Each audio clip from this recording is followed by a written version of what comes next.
Why, hello there, everyone. How do you do?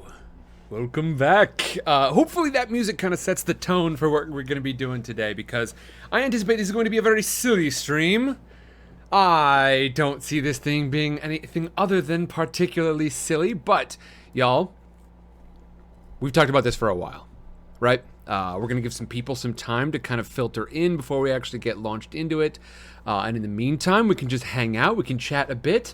I've got some art prepared. I can't say I've got a comprehensive version, but hey, we can hang out in the foyer if y'all wish. Y'all, welcome back. Tenacious has made it 1 second before it started. Welcome back, Tenacious. Y'all, today is going to be something we've talked about for a long time. I've wanted to do this for a while. We've definitely been talking about it. Frankly, I had the hardest time finding something that would work. And I think even within this, we may be doing some sort of like switching off and seeing what makes the most sense and what turns out to be the most fun. But I've got a script. All right, this is the script, the screenplay to the movie Clue. And with this, I am going to be inviting folks on Discord, because Discord is the way to do this thing.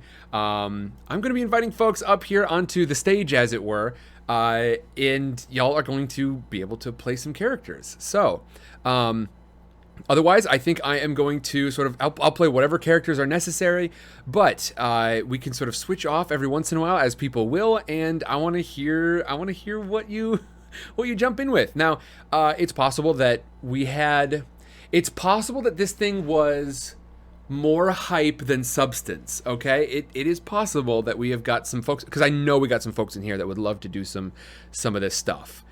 But that doesn't necessarily mean that people are up for it, or that people maybe have the equipment to pull it off. That's okay. And so, we may find that this maybe it needs a better run up. Maybe we need a smaller group. We need like a smaller, a script with a smaller cast or something.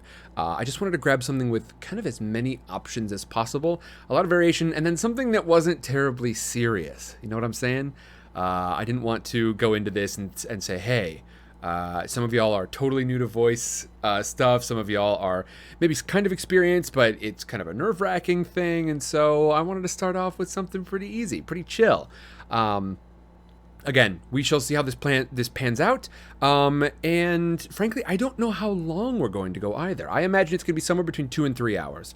I don't think we're going to be taking a full 4 for this. And we shall see. We shall see as we sort of approach the end here. The end of today, we shall see whether or not we will be able to complete the full screenplay.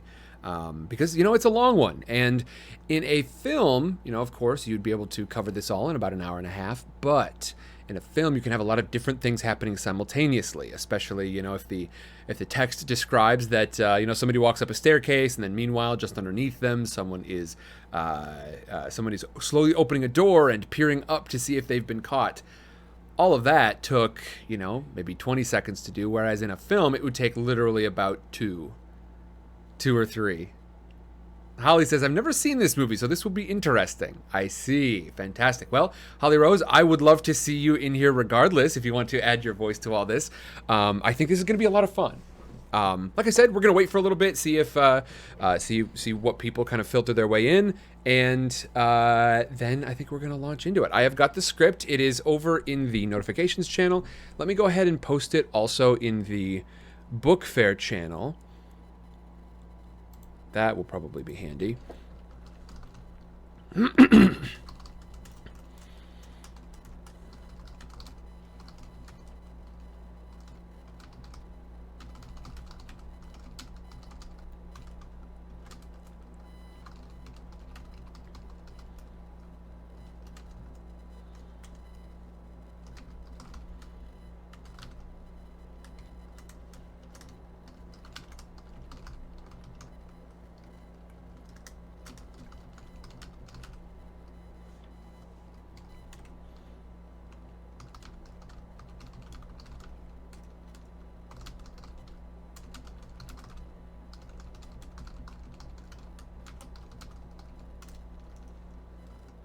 There we go. Y'all have just been hearing me furiously typing. Holly says, is there a character that sounds sick? Because I'm recovering from some sickness at the moment. I see. I don't know, not off the top of my head. I think there is somebody with like some allergies to something, but I want to say it's Mr. Professor Plum. Does that sound right? In my head, it does.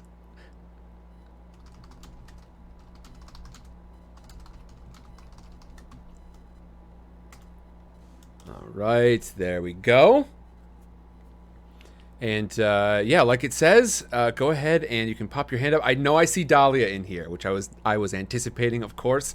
But Holly, Jade, if y'all want to jump in as well, and anyone who is watching on Twitch right now, if you would like to find your way over into the Discord, I think tonight I am probably only going to be allowing people with names that I recognize.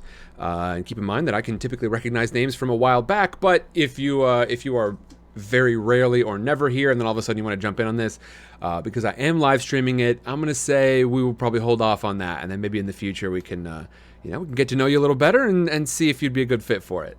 I think that's what makes most sense right now. But as you can see, we got the channel open.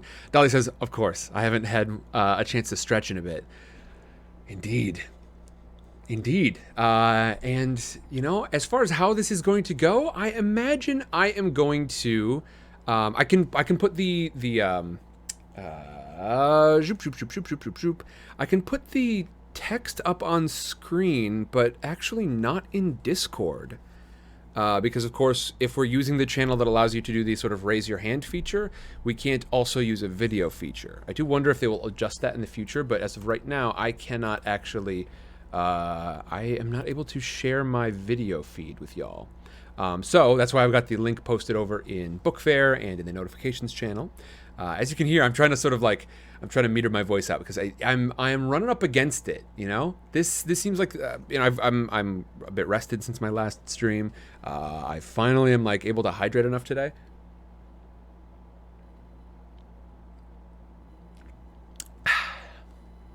You know what? More.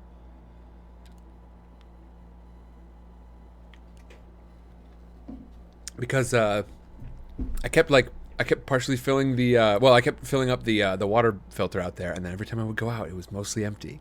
It was almost empty. Dahlia says, "Oof, glad you'll be able to rest after this."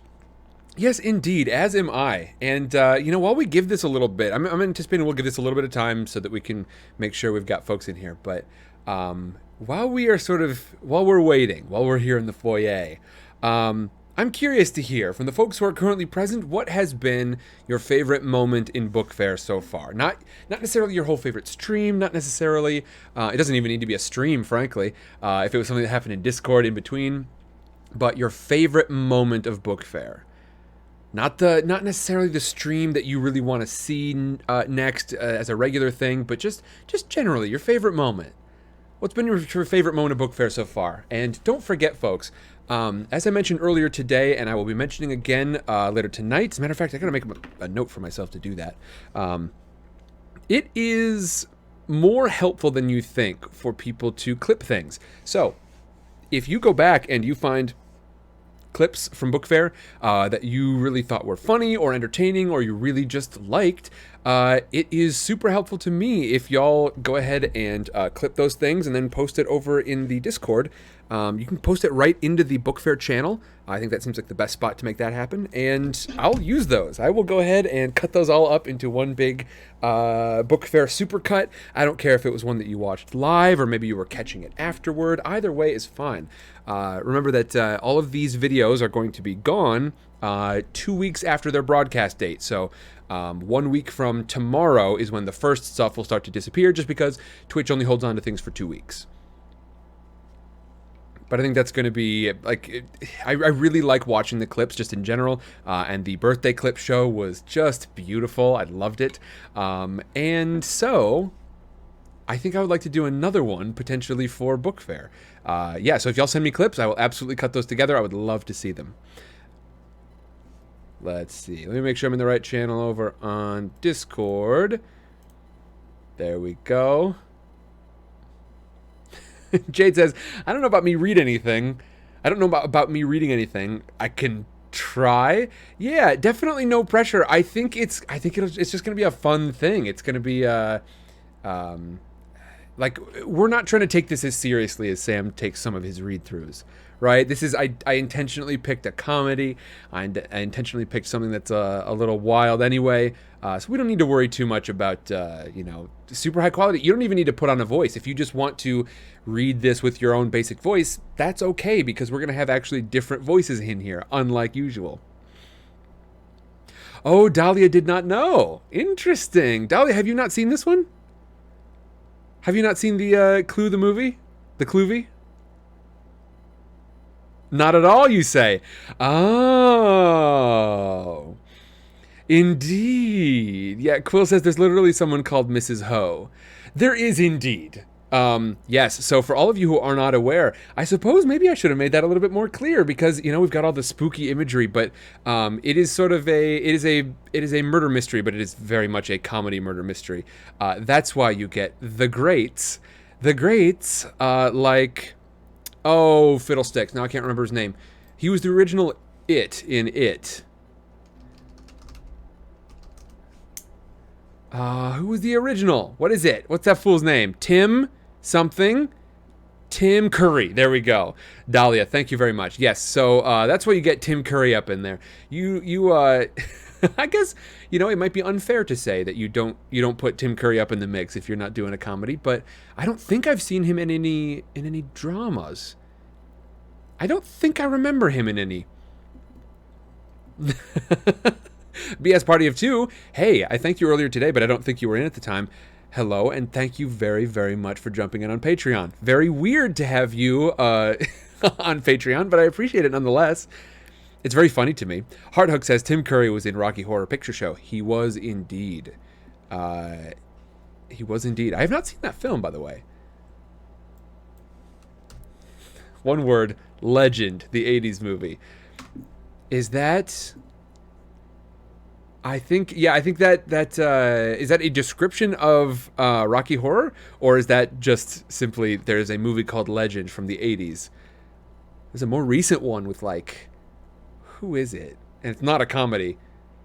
There's a more recent movie called Legend, not I Am Legend, but just called Legend with Tom Hardy, I think. It's a movie with Tom Cruise. It's the name of the movie, Legend. He played the devil.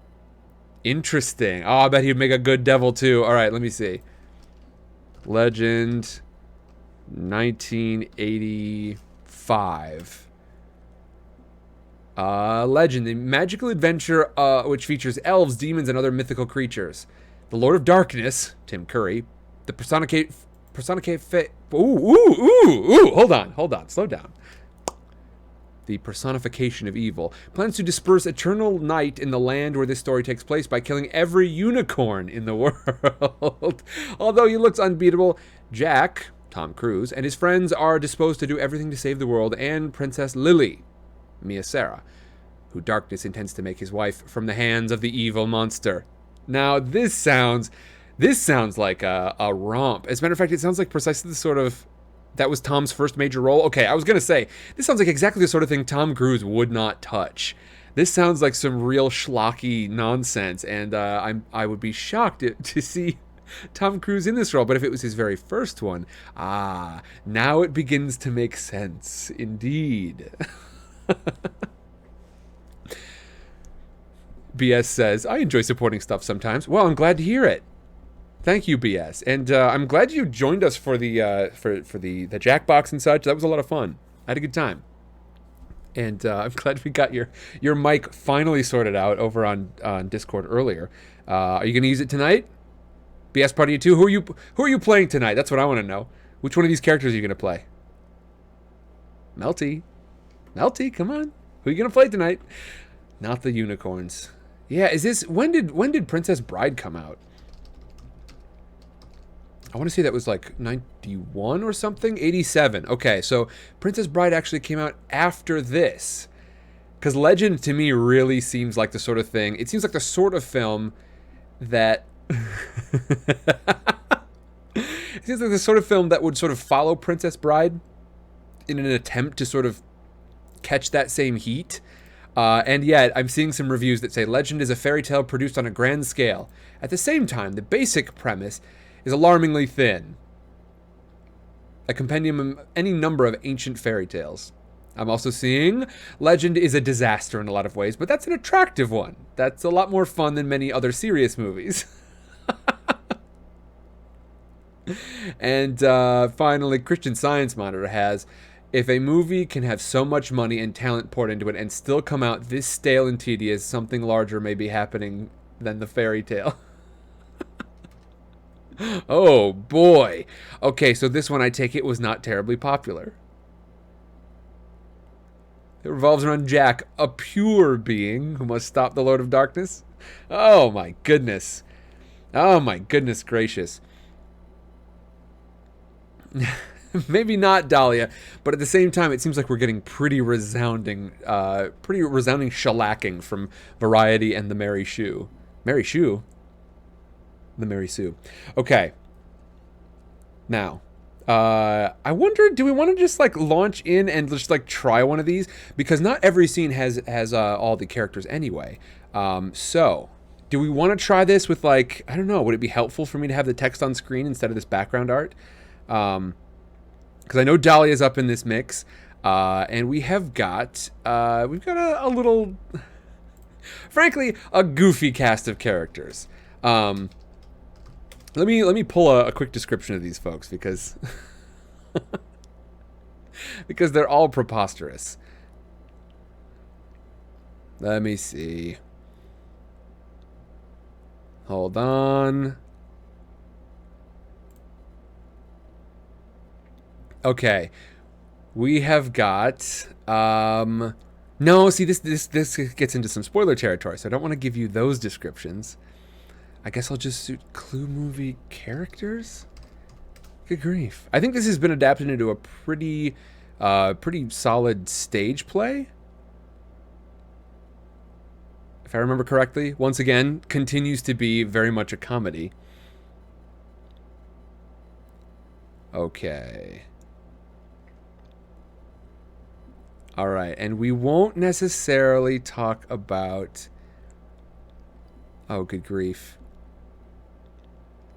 What is this? What is this? cluethemovie.fandom.com with the characters, but it offers us like a... Oh, God. It offers us like a description of each of them through the ages. For instance, Miss Scarlet has... the stock character of femme fatale. She is typically portrayed by a young, cunning, and highly attractive, or typically portrayed as young, cunning, highly attractive. She was known as Miss Scarlet in North America after 1963. She rolls in the first game. But in the board game, we have an entry for 1949 US, 49 UK, 63 US, 72 US, UK Super Challenge, Master Detective, 86 US, 92 US, 96 US, 96 UK, 2000 UK / Super Cluedo / Passport to Murder, 2002, Discover the Secrets, Classic Mystery Game, 2016, and then we get to the film, books, and computer games. What? Just a bunch of... There's an SNES game in here. How am I supposed to... How am I supposed to have a decent character description put together for these goons if we're getting it from the ding dang old... It's all over the place. Are you joking? Good grief. Professor Plum is a former psychiatrist who lost his medical license. We've got Colonel Mustard, who's a bit of a blowhard. We've got Mrs. Peacock. She has, quote, big hostess energy. She's the wife of a politician. And she tends to be like a little bit more of a Mrs. Hubbard kind of character. You know what I mean? Mrs. Hubbard from our Tuesday read-throughs. Murder on the Orient Express. We've got Mr. Green, an employee of the State Department. Mr. Green's got a big secret. And welcome to the 50s on that big secret. We've got Miss Scarlet, who once again I shall note is the femme fatale. We've got Mrs. White, who seems to be she seems to be kind of a mysterious like she is maybe a former femme fatale sort of thing. And then we've got Wadsworth, and I think Wadsworth is going to be a ton of fun. In my head, I am simply going to read the scene descriptions and such, and we shall see, honestly, how this works at all. I don't know. I'm glad we're trying it. Who knows how it's going to work? But Wadsworth, played by Tim Curry, I think that role is going to be quite a bit of fun. Although I did say this is a comedy, and feel free to read it as a comedy, I think some of that sort of comes from like some of the visuals, some of the gags that they put in there, and the performances. And as such, basically, I know I'm saying we shall see a lot. We've never done this before. That is part of what Book Fair is to try and do some experiments, see if there are really fun things that we could be doing that we have not done yet. Because, heck, I think this could be a lot of fun. It's a lot, Tanisha. There's a lot. Yeah, that was just for the one character. So, I think let's do it. Dahlia says, I'm down for any role, any gender. I like to fill in as necessary for roles in RPG groups and the like. This is new for sure. Spontaneous table read is going to be something for sure. That's right, folks. And if the wheels come off, I think it will be all the more fun for it.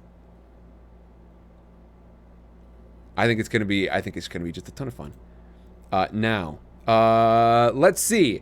I think I will take the sort of the role of the narrator, but who else wants to jump in here? Like I said, you do not have to do a character voice. It will be enough that your voice is different from your human voice is different from my human voice.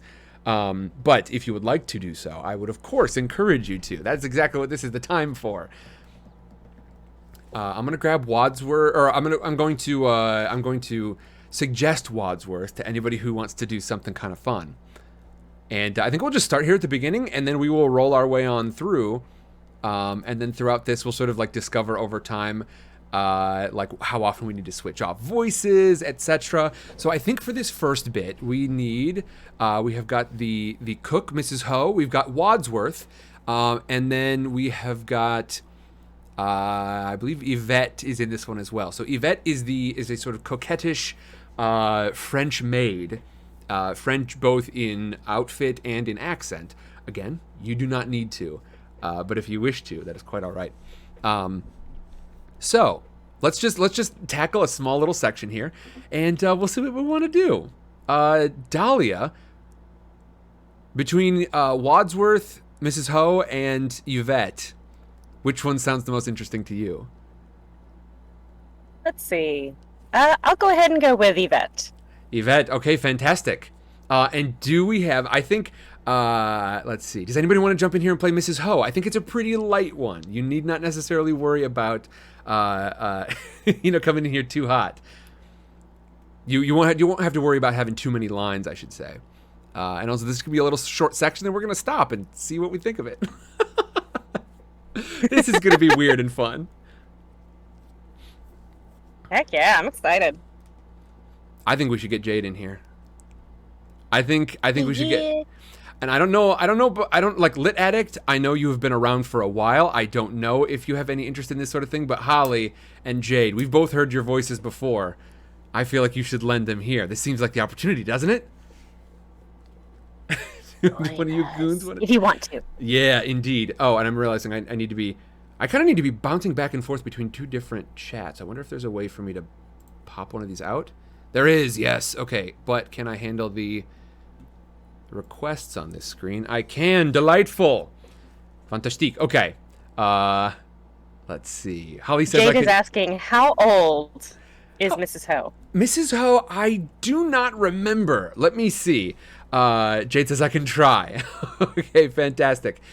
And Quill says, I like reading stuff. I can do voice. Jade says, well, is she old? I think she's older. I think she's like middle age, I imagine would be sort of the territory. How do I organize my screen for all this? Oh my good God. What did I do? Oh my sweet Jesus. I've never done this to my screen before. Uh-oh. None of y'all can see this even, because I don't even know how to...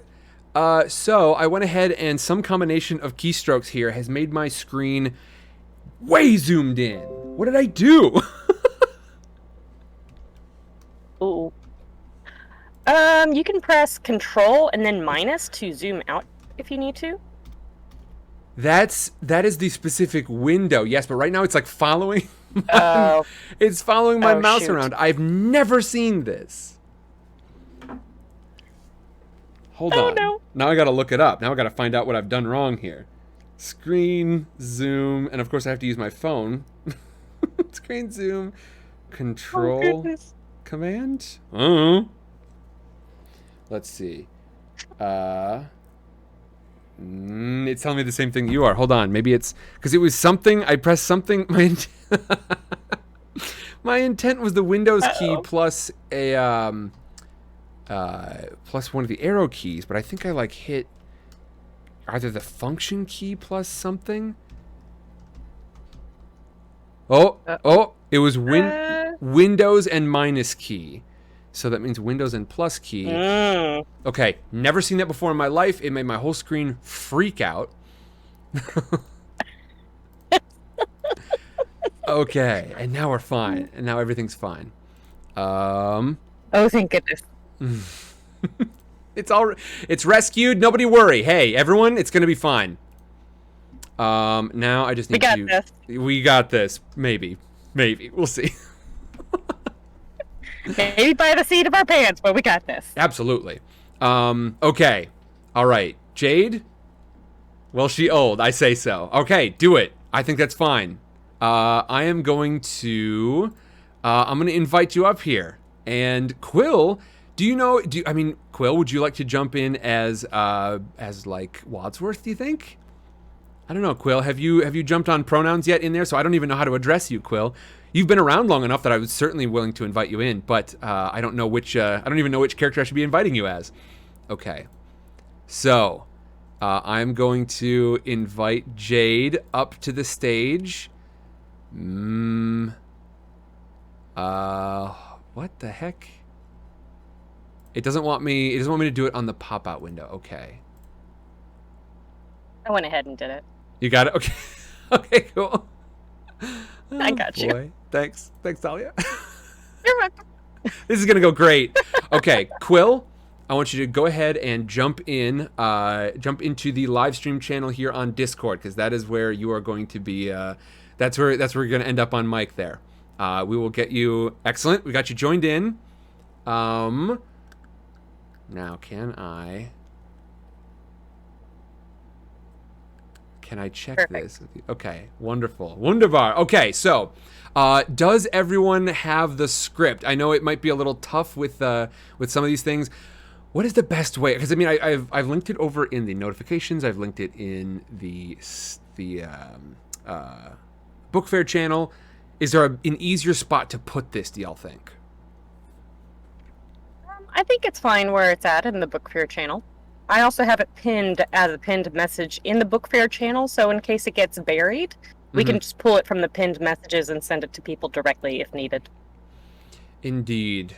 I may also put it up on my screen just so that people can see it, although that will require that they sort of see it on Twitch while also being inside Discord, won't it? I don't know. I think we can do both. I also have it on my phone going. All right. Let's see. Yes, so I would definitely suggest that y'all, if you've got like a phone nearby and you can join on that instead, that would be like, or just like read the script on there. Okay, so Quill and Jade, do you have the script nearby? And again, don't forget, folks, super low pressure. I heard Quill for just a moment. Yep, I got script. Excellent. Jade? Excellent. Jade, are you ready? I'm seeing text from Jade. All right. Once I see what Jade's got in here for us, we shall see. I can't see it and push to talk at the same time. Indeed. How best to do this? I don't know if there's a good option, because here on this particular channel, I cannot also share my screen here, which is a little tough. If I put it up on Twitch, would you be able to see it, Jade, or are we still like, are you only using one device? Louise says, thank you. Slowly coming together. Yes, indeed. Indeed. I am glad to hear it, Luis. Inti kind of says, hi, Sam and everyone. So happy I was able to make a book fair stream. I missed y'all in this beautiful community. By the way, finally figured out how to get the stream on my TV. So this is live in big screen for me. Excellent. Excellent. You gotta go big.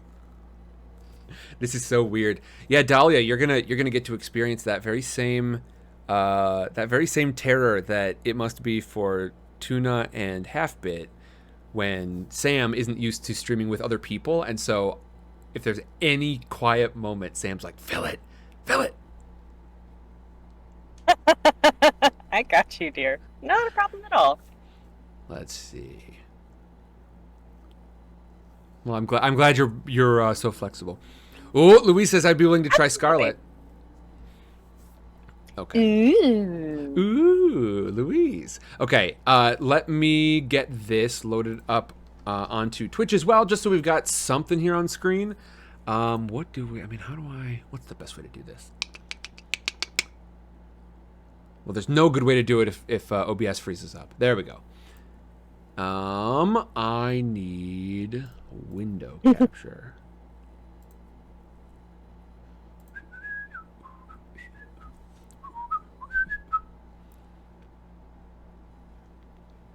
And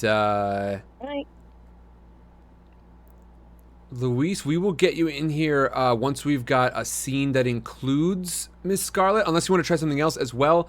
Oh boy, my computer's decided I'm asking it too much. It is waiting for me to try and get this extra window put together. Okay, hold on. Maybe I can just close out of this.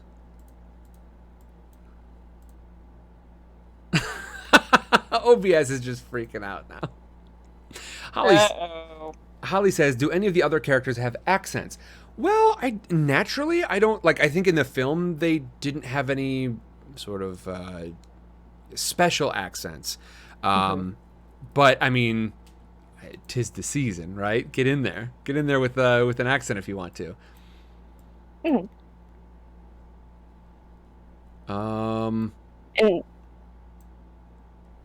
what's up? oh, I was kind of curious. Was there any other French characters in this besides Yvette? None mentioned Out of explicitly. curiosity. Okay, not a problem. Because that I can at least do. Not a problem. Wunderbar. Okay, here we go. Window capture, and I want my browser, and we want this. Okay, excellent. Now, I've got this up here on screen. Y'all can go ahead and, I suppose I would say, try to follow along with this. Is it going to be easy? I do not know. We shall definitely be finding out imminently. But I'm going to have it up here on screen if you wish to try and and read it out via the Twitch stream. I'll try to keep it sort of like... I'll try to keep it pretty high on the screen such that wherever we're at, like, you can see what's coming up in a moment. But all right, in this couple of scenes, we have got Wadsworth, who I think is going to be played by Quill. We have got Yvette, who I believe is going to be played by Dahlia, and I believe Jade is stepping in as Mrs. Ho. So here we go. Here we are. Now, this is going to be fun. All right. And everybody, remember, no pressure. This is a big old mess around. Everyone, either get ready with your push to talk or unmute your mic or whatever it is you got to do. Here we go. I've got a bit of reading to do before we arrive at y'all's parts, so follow along. The opening credits appear over a sky growing stormy. Exterior of Wadsworth's car, twilight. Wadsworth's car travels through the wind of an oncoming storm. It pulls up to the gate of Hill House. Hill House is a large, imposing mansion, looking very New England. Wadsworth takes out a key and unlocks the gate. He drives the car up to the front door. Wadsworth exits the car, holding a bag and looking at the two barking guard dogs. The dogs approach Wadsworth, then jump. Wadsworth quickly pulls a big beef bone out of the bag and hurls it at them. The dogs trot away and gnaw on the bone as Wadsworth rolls up the bag. Wadsworth cinches their chain so that it won't allow them to reach the door. He steps toward the door and sniffs. Wadsworth pauses and checks the bottom of his feet. Dog crap. He looks in disgust at the dogs, who aren't bothered at all. On the interior of the ground floor in the Great Hall, the Hall of Hill House is remarkable. Elegant, but not gaudy. It is furnished in dark wood and brass with crystal chandeliers. There are several doors on each side of the hall, and 3 at the end. To the left, lounge and dining room. To the right, study, library, and billiard room. The end, conservatory, ballroom, bathroom, and kitchen. The stairs are located to the right. By the staircase is the door to the basement steps. We hear, "Shake, rattle, and roll!" in the background. Wadsworth opens up the front door of Hill House and wipes off his foot. He enters and hangs up his coat. Superimposed over this, we see the text, New England, 1954. Wadsworth steps briskly down the hall and steps toward the library. Interior, ground floor library. The library is somewhat more comfortable than the hall, composed of dark colors. All of the walls are covered with books, with the exception of one wall, a window. Yvette, a young and rather jiggly French maid, is polishing a glass. The music is much louder. Wadsworth enters and turns off the record player. The music stops. He speaks to the maid in a proper English accent, which you need not necessarily emulate. Quill, take it away! Is everything okay? She replies in a French accent. Oui, monsieur. You have your instructions? Yvette nods. Wadsworth exits. Yvette sniffs the air and then examines the bottom of her shoes. The kitchen is white tile. Oh, excuse me. Now we're in the kitchen, by the way. The kitchen is white tile, narrow. There is a meat freezer to the right. A counter leads off to the left. Mrs. Ho, the cook, is sharpening a knife. Joseph McCarthy is on the television in the background. Wadsworth enters. Is everything all right, Miss Ho? Mrs. Ho? She turns, knife in hand. Jade, take it away. Oh, I saw you unmute and then remute, but I don't think we caught anything there. I didn't hear any audio. Oh, very mysterious. Uh-oh. Let me see. I don't think I've got Jade, like, muted or anything. Nope. Jade, oh no. Oh, Intikana, thanks for the bits, by the way. I appreciate you. Thank you very much. Holly says, yes, I always keep a beef bone on me. Oh, maybe?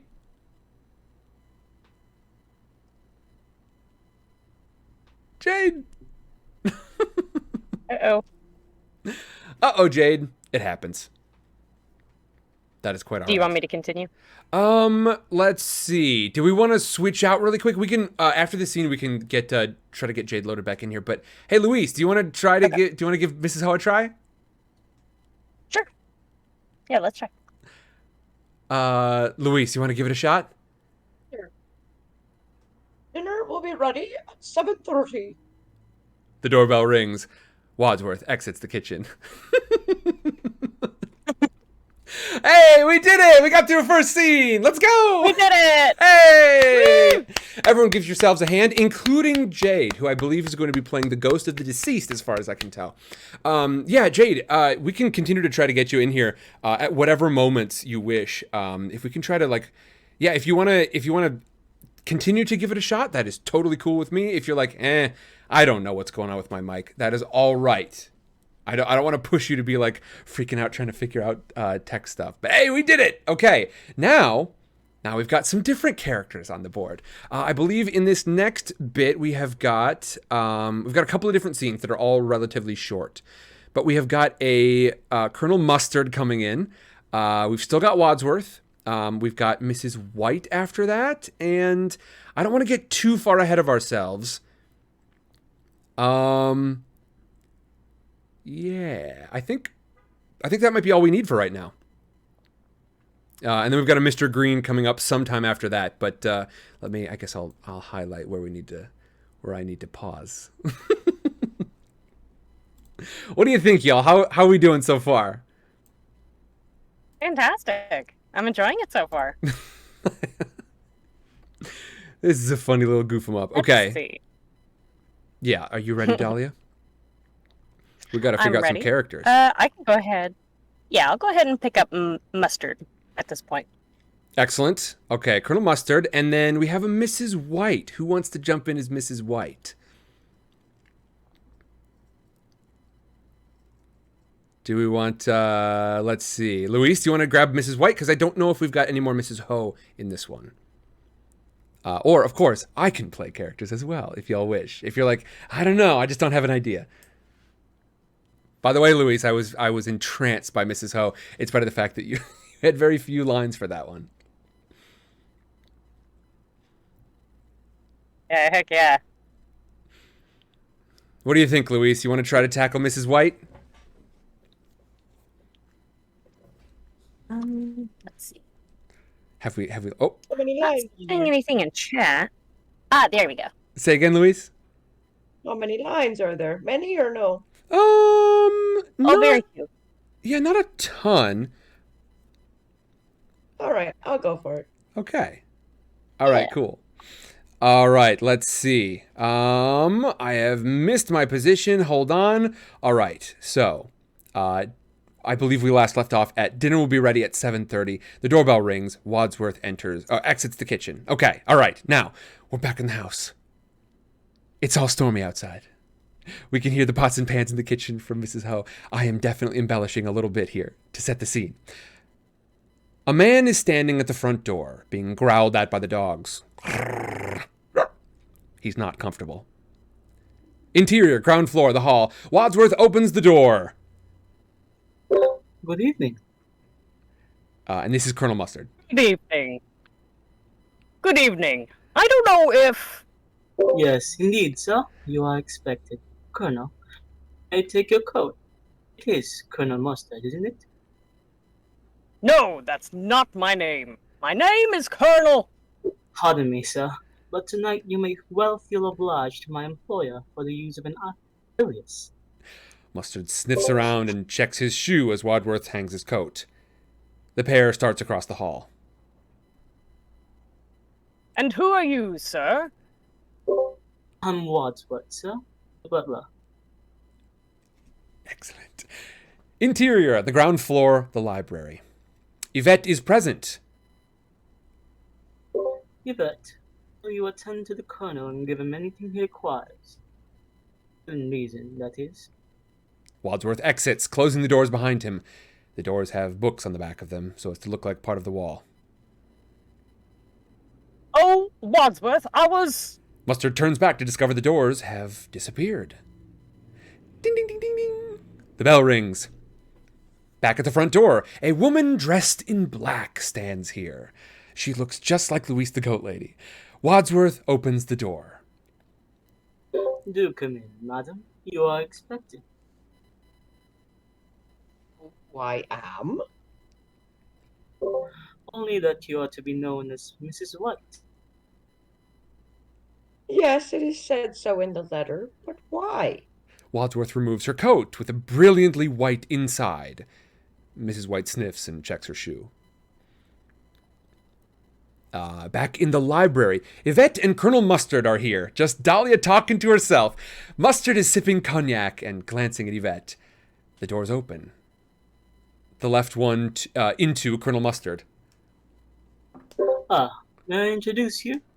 Mrs. White, this is Yvette, the maid. The two women react with disgust. I see you know each other. Mrs. White turns away as Colonel Mustard emerges from behind the door.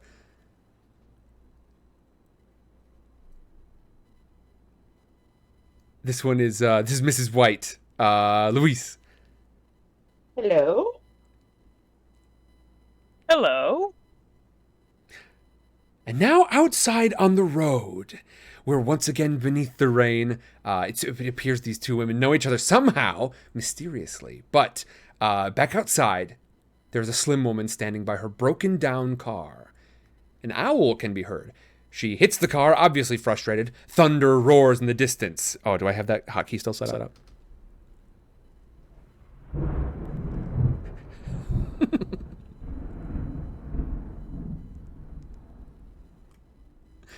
Delightful. And it did definitely skip me way past, so I don't know where I'm at. The woman sees headlights a short way away.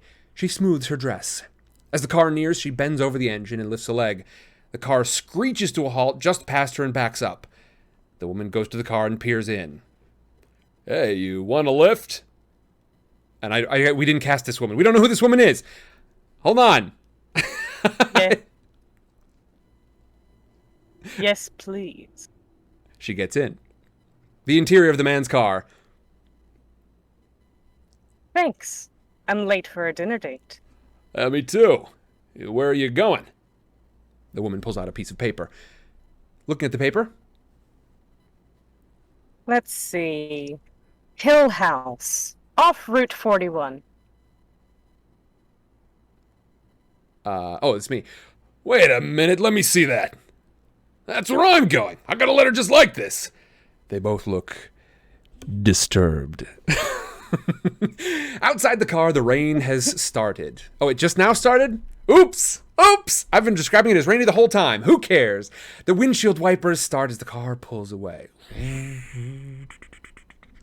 Is there a machine gun too? What was that? On the ground floor library, we see a middle-aged woman. Okay, so this is gonna be Luis is gonna be Wads. No, Luis is gonna be. We're gonna stop it here. We're gonna stop it right here. We're gonna pause. Okay, hold on. Because we've got a Mrs. White up in the mix, but I don't want Luis. I know you're just sort of dipping your toes into this. I don't want to force you to have a conversation with yourself. All right, delightful. How y'all feeling so far? Luis, is it too much? No, I'm good. Excellent. Quill, how you feeling? Do you like Wadsworth? Do you want to switch some things up? I like Wadsworth. I'm Excellent. just struggling to form a English accent. Hey, that is quite all right. Never you fear. I mean, the text says it's a proper English accent, but who cares? We're not here to film it. We're just here to make a goof out of it. Also, literally everyone can smell that Wadsworth stepped on shit. Yep. Everyone can smell what Wadsworth is stepping in. Oh my god. Okay. Now, is everyone content with their voices, or do we want to do like a shake-up? Maybe we can continue with these for a while, and then we can try a shake-up later on. Yeah. Now, let me read forward a little bit.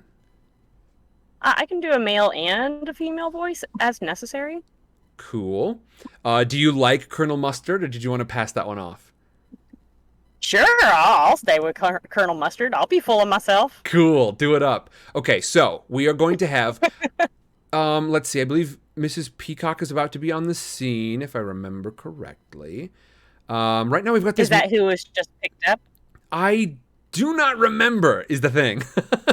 Because I don't believe so. I think Mrs. Peacock is here somehow. We just like this middle-aged woman has arrived in the midst of that scene. So I think Dahlia, if you and I just want to stick with this man and the woman who are outside, who I think are Mr. Green and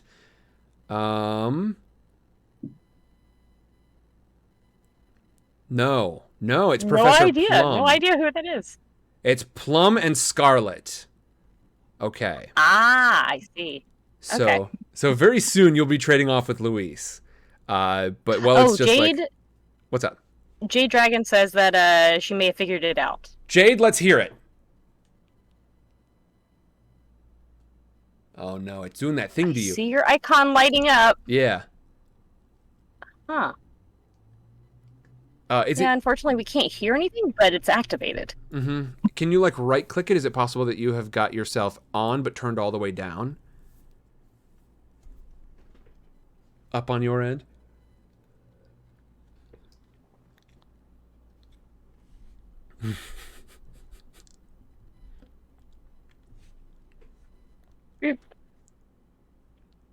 Yeah, unfortunately, we can't hear anything. No dice on that one. Wait. Sorry, Jade. Oh. Keep trying, Jade. All right. Jade, at your leisure. Let's Yes, indeed. So I think we're going to start right about here. So for the moment, we're going to stop before we start calling this person Mrs. Scarlet. Yeah. Because I think Luis wanted to give that one a shot. Or was it Miss Peacock? It doesn't matter. It doesn't matter. Which one is your preference? I want people... I mean, you'll probably get a chance to try both, but... No, I would say we've already got Scarlett's voice in there with Dahlia. Sure. So I'll pick up Mrs. Peacock. Okay, sounds good. So... does Mrs. Peacock have any lines in this one? Not in this immediate bit, No, I but don't at think least... so. Yeah, we're at least approaching the territory where everyone will be called by their proper name as opposed to this man or this woman. Oh, Peacock doesn't have any lines for a little bit. Okay, for like a couple of pages. That's all right. All right. So we'll keep basically everyone in their current places. Luis, if you would grab Mrs. White, because I think Mrs. White has a couple of lines. Yep. Excellent. Here we go. 3, 2, 1, blast off. And I know I'm scrolling all into sundry here. Okay, here we go. Wait. Or page 7. Yeah, I'm in the wrong spot. Dinner date. Blah, blah, blah, blah, blah. There we go. We're back. On the ground floor in the library, we see a middle-aged woman. And this is Mrs. Peacock. How do you do? Hello. Yvette, will you go and check that dinner will be ready as soon as all the guests have arrived? Yvette nods. Mrs. Peacock stares disapprovingly at Yvette's exposed cleavage. Yvette exits the library. The doorbell rings. Bring! Out on the front step, it's now raining quite hard. A man is standing at the door, much like Colonel Mustard was. The dogs, of course, are growling. Wadsworth opens the door. Let's see. Okay, I don't think we cast this voice either. Cool, do you want to take 2, or should I grab this one? I believe this is going to be Mr. Green. You want to take it? I can do 2. All right, Mr. Green, I believe is a he works in the government or something. If that gives you any insight. I'm sorry, Mr. Green. Original voice actor?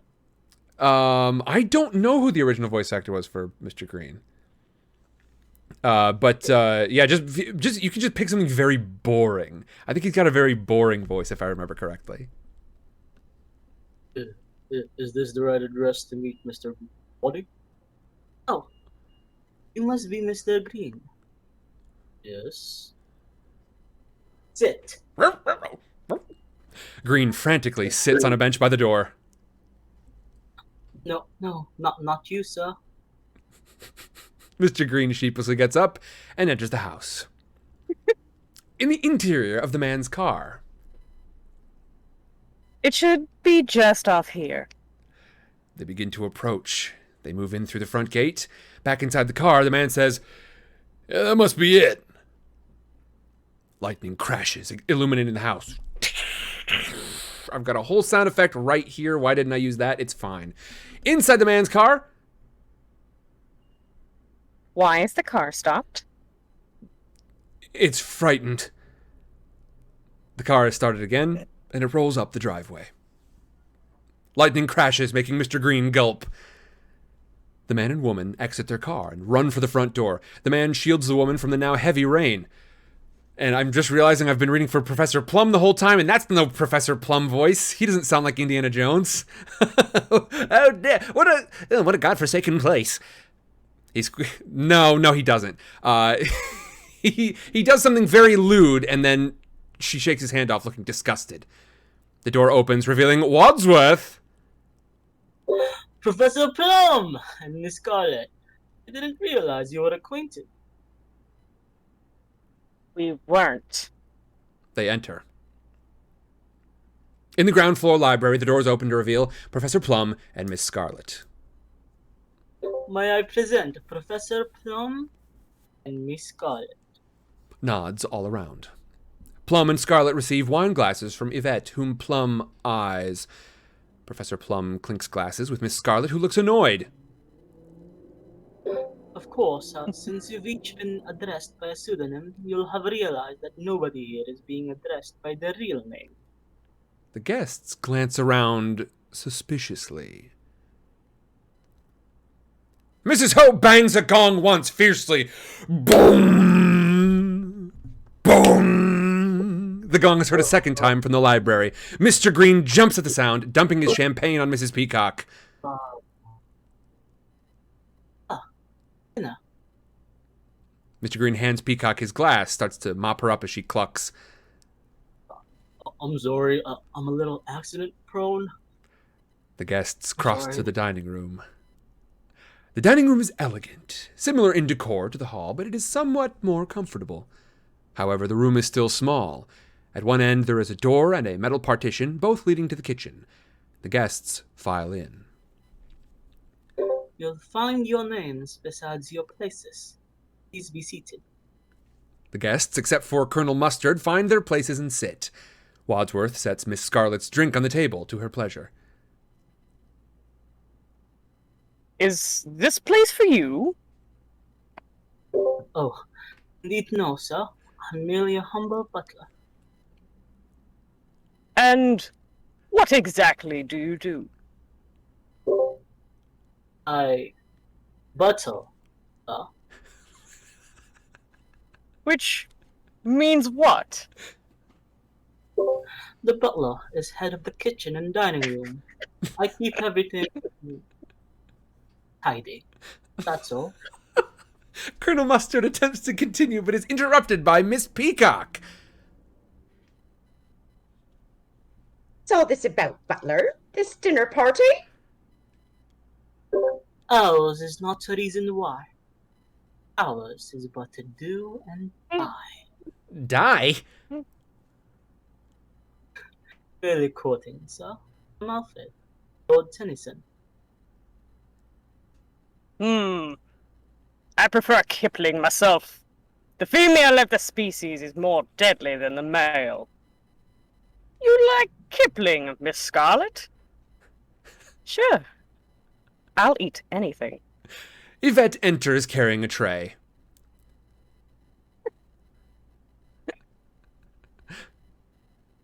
Chocsy thin soup, madame.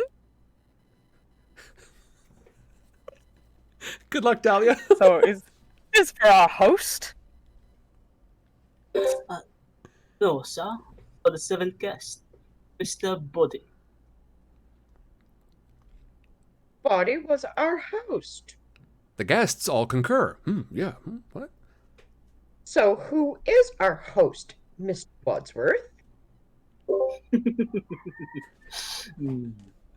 Excellent. Wadsworth chuckles with a closed smile. I want to start while it's still hot. Oh, now shouldn't we wait for the other guest? I will keep something warm for him. What did you have in mind, dear? Silence. Professor Plum slurps soup from his spoon.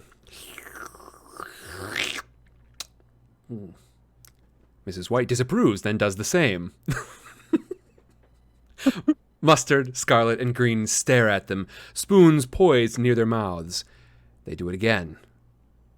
Silence.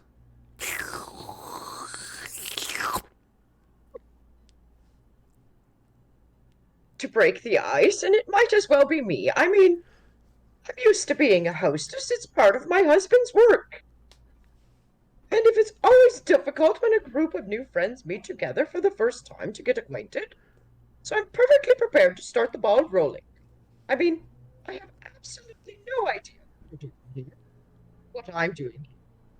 This place is about, and I am determined to enjoy myself. And I'm very intrigued. And oh my, this soup's delicious, isn't it?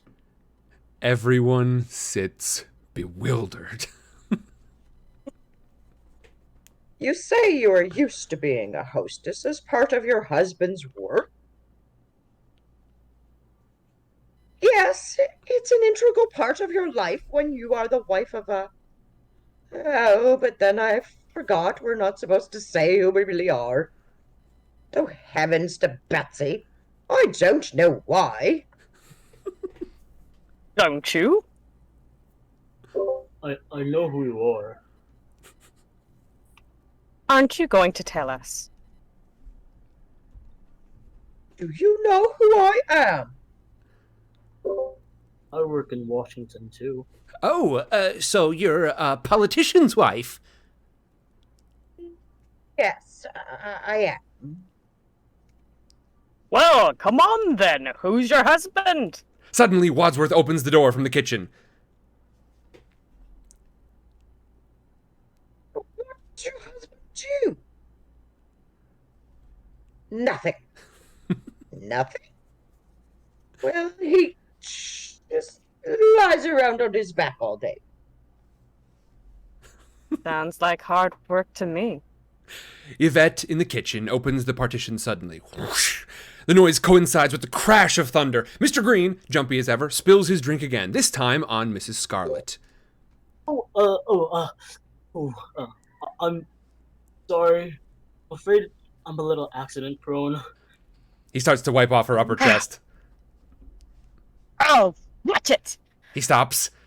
Yvette starts serving food. Excusez-moi.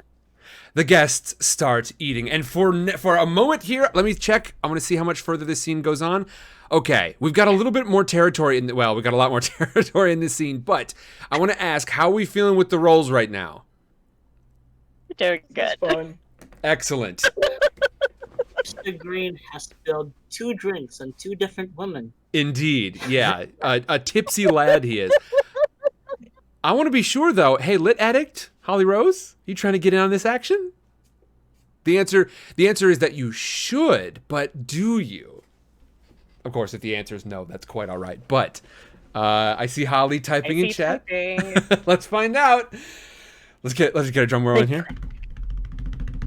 Oh, Holly Rose says I can get in anytime. Hey! Yeah! We did it. Woo! All right, let's get Holly Rose up in this piece. Now, Holly, and of course, folks, I think we're all going to get a chance to play a lot of characters here. But Holly, do you have an idea of which one you think you might want to grab?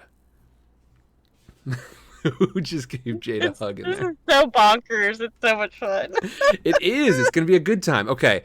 Can I? Okay, I can. I don't think I can get her pulled up here. If you wouldn't mind, hop over Dahlia. there. I got you. Thank you very much. Are you just like hot swapping between the channels, like back and forth? I have them pulled up on both sides of my screen. So I have the script on my right side and then Discord on the other. But the two different channels, you're And then keeping I an eye have on the chat. Twitch. How are we seeing so chat for in the Discord and live also? stream? So I have is below my laptop, and that's like right next to me, in front of me. And then on my laptop, I have the screen on my right side, and then the Discord chat on the left. And I'm really not even using the live stream unless I actually need to click over. Gotcha. I have just realized I can be watching the chat on my phone, and that way I can attend to the channel here online. Okay, excellent. All right, cool. Now I should actually be somewhat useful in my own darn Discord. Okay, and I think I should be able to... Also, if you do that, I highly recommend on your phone swapping over to chat function only, because you don't need to eat up your bandwidth doing the actual Twitch preview.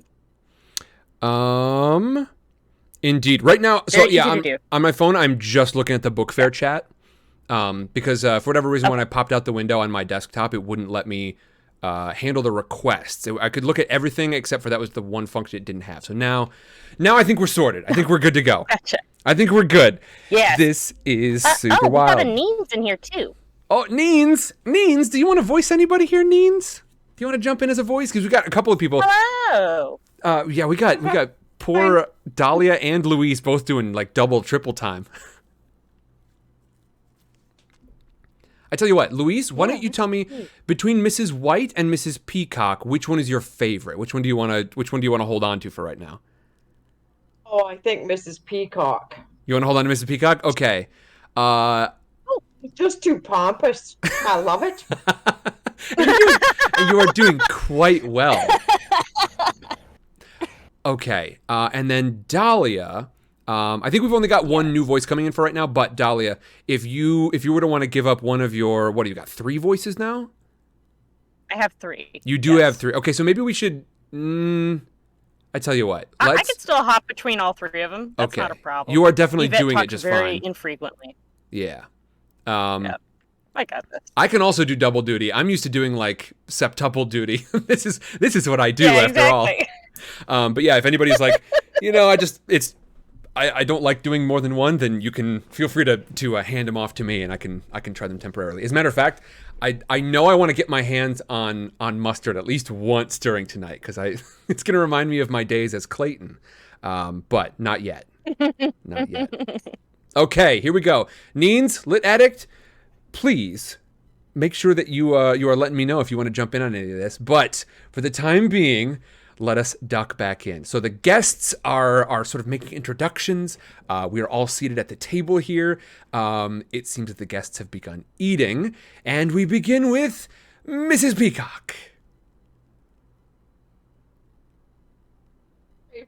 Recipes. I know, madam. So what do you do in Washington, D.C., Mr. Green? No answer. Come on, what do you do? I mean, how are we to get acquainted if we don't say anything about ourselves? Perhaps he doesn't want to get acquainted with you. Well, I'm sure I don't know. But if I wasn't trying to keep the conversation going, then we would just be sitting here in an embarrassed silence. And sorry, Holly Rose, I wasn't a bit clear. Yes, indeed, you can jump in as Mrs. White, unless you express a preference, in which case we can do some more shifting around. Okay, Professor Plum says, "Are you afraid of silence, Mrs. Peacock?" Yes, what? No, why? It seems to me that you seem to suffer from what we call pressure of speech. We. Who's we? Are you a shrink? I know a little about psychological medicine, yes. Are you a doctor? I am, but I don't practice. Practice makes perfect. Ha! I think most men need a little practice, don't you, Miss Peacock? Mrs. Peacock shrugs, very uncomfortable. So what do you do, Professor? I work for UNO, the United Nations organization. Another politician! Jesus! No. I work for a branch of UNO, WHO, the World Health Organization. Your area of special concern. Family planning. Yeah, what about you, Colonel? Are you a real colonel? I am, sir. You're not going to mention the coincidence that you also live in Washington, D.C.? How did you know that? Have we met before? I've certainly seen you before, although you may not have seen me. So, Miss Scarlet, does this mean that you live in Washington too? Sure do. I here not live in Washington, D.C. I don't. Yes, but you work for the United Nations. That's a government job. And the rest of us all live in a government town. Anyone here not earn their living from the government in one way or another?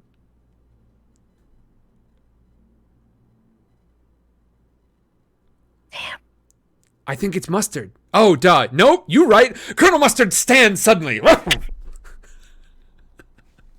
Wadsworth, where's our host? And why have we been brought here? Ding dong. Wadsworth exits. We hear the door opening and Wadsworth speaks. Ah, good evening. But eagerly awaited. Let's see. What does Mr. Body sound like, do we think? Are you lock me in? I'll take the key. Over my dead body, sir. Can I take your bag? No, I'll leave it here till I need it. It contains evidence, I presume. Surprises, my friend. That's what it contains. Surprises. Wadsworth enters the room, followed by the man. Ladies and gentlemen, may I present Mr. Body. What are they all doing here? Eating dinner. Do sit down, Mr. Body. Thanks. Yvette starts to serve him. No, you can take that away, honey. Mrs. Peacock hits the table. Look, demand to know what's going on. Now, why have we all been dragged up to this horrible place? Well, I believe you all received a letter.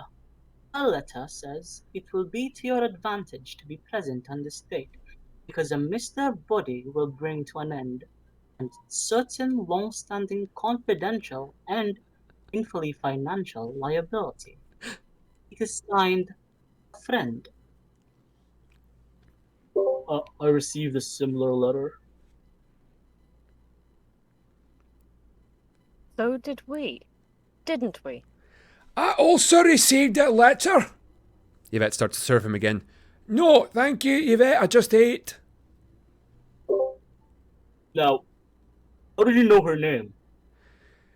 We know each other, don't we, dear? And she recoils from him. Forgive my curiosity, Mr. Body. Did your letter say the same thing? No. I see. May I interest any of you in fruit or dessert? No response. In that case, may I suggest we adjourn to the study? Or coffee and brandy? At which point I believe our unknown host will reveal his intentions. Excellent. End scene. Nice. Hey! Once again, I want a hand for everybody in here because y'all are doing a great job. Especially, yeah, we got some folks in here doing like double duty, triple duty. You're nailing it. Okay, so we've got a new person on the scene. We got Mr. Body. Does anybody want to switch out? Does anyone want to relinquish any of theirs? How we feeling? No. Hey, we can just continue like this. Let's see. You know what? Let's Until we just get more people in here, of course. I think so. And, you know, I knew this was going to be a little light on it first time around, of course, right? But, yeah, if anybody wants to jump in on this action, if you are wondering what on earth this is all about, we have got the link over to the Discord right there. Of course, if yours is a name that I recognize, you are going to be welcome in here. If this is your first day in and you're just now showing up, I may hold off until maybe we get to know y'all a little better. Because, of course, this is broadcasted. It is voiced. Don't want any tomfoolery, except for the tomfoolery that perpetually exists here in the channel. Okay, in that case, I'd say let's just roll on through. Holly, are you feeling comfortable with it? How do you like Mrs. White thus far? I'm feeling good. Excellent. Nice. Okay. Marin Ver says, I am listening. I'm on a 15-minute break, hopefully later on, though. Okay, excellent. Neen says, this is so much fun hearing y'all. Excited to watch from the beginning later and catch up. Neens, can I tempt you into the cast? The Neens already mentioned earlier in chat that they're going to chill and enjoy the show. Oh, bah humbug, I say. Perfectly acceptable. I suppose I shall allow it, Neens, of course. But no, I'm glad you're enjoying it. Okay, on to the next scene. Everyone take your breath. Everyone take your moment, center yourselves, get back in character. The thunder Drink some crashes water, outside. hydrate if you need to. That's actually a really good reminder. I gotta do that. Yes. Yep. Drink the splishy splashy stuff. It's important. And please don't choke on it. Also, I got a really weird form of self-diagnosis somewhere in the middle of that scene. Did y'all hear that? Professor Plum says you suffer from something that sounds like pressure of speech. Oh, pressure to perform or something? What was it? He calls it pressure That of was speech. super interesting. Yeah, he says that Really? Peacock suffers from something called pressure of speech, which to me seems like probably just about what I'm dealing with here. Mm-hmm. Gotta keep the Very relatable. can't let there be a quiet moment. I'm not like that in real life, fortunately. But when I am streaming, it's like, okay, if I don't say something, they'll all be waiting for me. Understandable. I think Back and sweet. I'm all set. Excellent. Yeah, go ahead, dear. I am lost. Where are we? What page are we on? We are on page 21. 21. Excellent. Here we go. All right. We're back on it.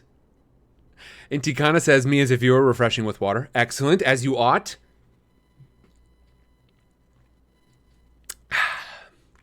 Here we go. The thunder rumbles outside. I wish I had one of those big like, thunder sheets. Hold on. Maybe I can...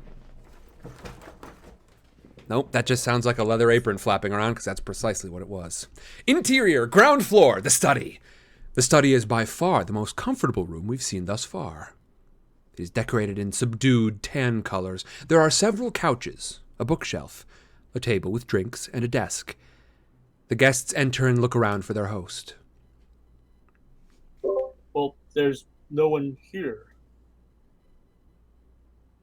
Please help yourself to brandy and be seated. Wadsworth goes to the desk and takes out a manila envelope.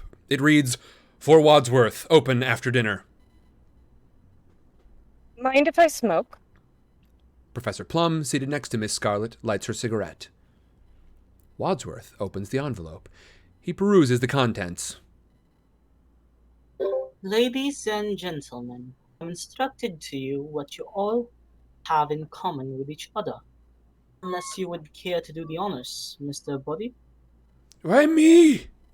They know who I am. I don't think so. You've never identified yourself to them, I believe. Mr. Body stands suddenly. It's a hoax. I suggest that we all leave. He takes off out the study door. Sir, I'm sorry, sir. You cannot leave this house. Back in the main hall, Mr. Body goes to the front door. Wadsworth follows, and he is followed by the other guests. No! Who's gonna stop me? There's no way out. Mr. Body tries the front door. It's locked. All the windows have bars. All the doors are locked. It's an outrage. You can't hold us prisoner. The guests, in confusion, agree. Ladies and gentlemen, please return to the study. Everything will be explained. The guests file unhappily back to the study. Mr. Body walks past Wadsworth toward the rear of the hall. You too, Mr. Body. Body starts running. Other way. He pursues Mr. Body. In the conservatory is humid with plants all around. 3 of the walls are brick and the 4th is glass leading to the outside. The rain can be heard and seen against the glass. Mr. Body runs in, picks up a brick, and prepares to throw it through the glass. Wadsworth enters. You can't get out that way. Why no? It's only glass. Suddenly, a vicious Doberman jumps at the glass, barking and snarling. I choked myself out trying to do a bark. Body drops the brick. On the ground floor in the study, the guests are already present. Wadsworth and Mr. Body enter. Wadsworth takes up the envelope again.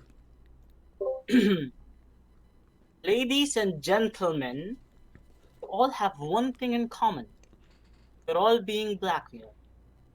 For some considerable time, all of you have been paying what you can afford and, in some cases, more than you can afford to someone who threatens to expose you. And none of you knows who's blackmailing you, do you? Please, I've never heard anything so ridiculous. I mean, nobody could blackmail me. An open book. Never done anything wrong. Anybody else wish to deny it? The guests look at each other, but no one responds. Very well. As everyone here is in the same boat, there's no harm in my revealing some details. And my instructions are to do so. Thank you. That The maid, so dismissed, leaves. Mr. Body's eyes follow her out. Don't you think you might spare us this humiliation? I'm sorry, Professor Plum? Sorry. Professor Plum, you were once a professor of psychiatry. specializing in helping paranoid and homicidal lunatics suffering from delusions of grandeur. Yes, but I now work for the United Nations. So your work has not changed, but you don't practice medicine at the UN. His license to practice has been lifted, correct? Why? What did he do? You know what doctors aren't allowed to do with their lady patients? Yeah? Well, he did. Ha! How disgusting! Are you making moral judgment, Mrs. Peacock? How then do you justify taking bribes in return for delivering your husband, Senator Peacock's vote to certain lobbyists? And as a consultant, there's nothing wrong with that. Not if it's publicly declared, perhaps. But if the payment is delivered by slipping used greenbacks in plain envelopes under the door of the men's room, how would you describe that transaction? I'd say it stinks. How would you know? Were you there in that men's room? So it's true. No, it's a vicious lie. I'm sure we're all glad to hear that. But you've been paying blackmail for over a year now to keep that story out of the papers. Well, I'm willing to believe you. I too am being blackmailed for something I didn't do. Me too. And me! Not me. You're not being blackmailed. Oh, I'm being blackmailed, all right. But I did what I'm being blackmailed for. Oh, what did you do? Well, to be perfectly frank, I run a specialized hotel and a telephone service, which provide gentlemen with the company of a young lady for a short while. Oh, yeah? What's the phone number? Miss Scarlet rolls her eyes. So, how did you know Colonel Mustard works in Washington? Is he one of your clients? Certainly not. I was asking Miss Scarlet. Well, you tell him it's not true. Oh, well, you tell him it's not true. It's Oh. not true. Shoot, I'm sorry. I'm getting a phone call again. Just a second. Oh, go ahead. There we go. So in the meantime, how's everyone feeling about this? The blast. This is Heck a lot yeah. of fun. Body's gonna die. Just because he's called Body. And the script Oh, yeah? is Can you give Jade an invite to speak again? She backed out of live stream just to see if we could get the mic working. Okay, yeah, we can go ahead and take this time to go ahead and do so. I will invite Jade Dragon to speak, and we will give this a try. There we go. So you are now in, Jade, if you want to test your microphone and see if your setup is working now. Testing. Can you hear me? There you are! Yay. Yes! Yeah! Well, Fantastic! Well, let's see. So how many parts is each person doing right now? on to. It's one. I just have one.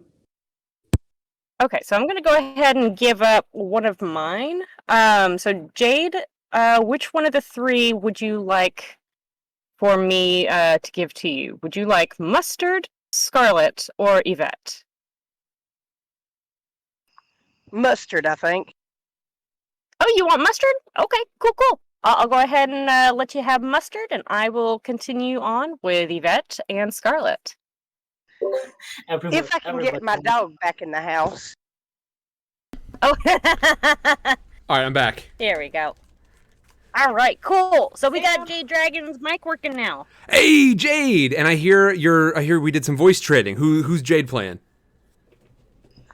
I shall be Colonel Mustard if I can get my dog inside. Fantastic. That is going to be wonderful. Okay, I just got to set myself an alarm on my phone really quickly to remind myself to do something tomorrow, and then I think we're going to be good to go. What's tomorrow? It's Sunday, right? Yeah. Yes. Yes. Yeah. Excellent. Sunday. All right. And we are good to go. Where am I? We're at the very end of page 27. Yeah, that sounds right to me. That's probably it. Yeah. Very end, yeah. All right. Let's see. I just done the mustard and scarlet line, so it's Mr. Plum next, leading into page 28. Indeed. Okay. I am adjusting something on my screen. Okay, here we go. Yeah, no worries. Mr. Plum. Let's see. Okay. Is that true? No, it's not true. Ho ho! So it is true. Double negative.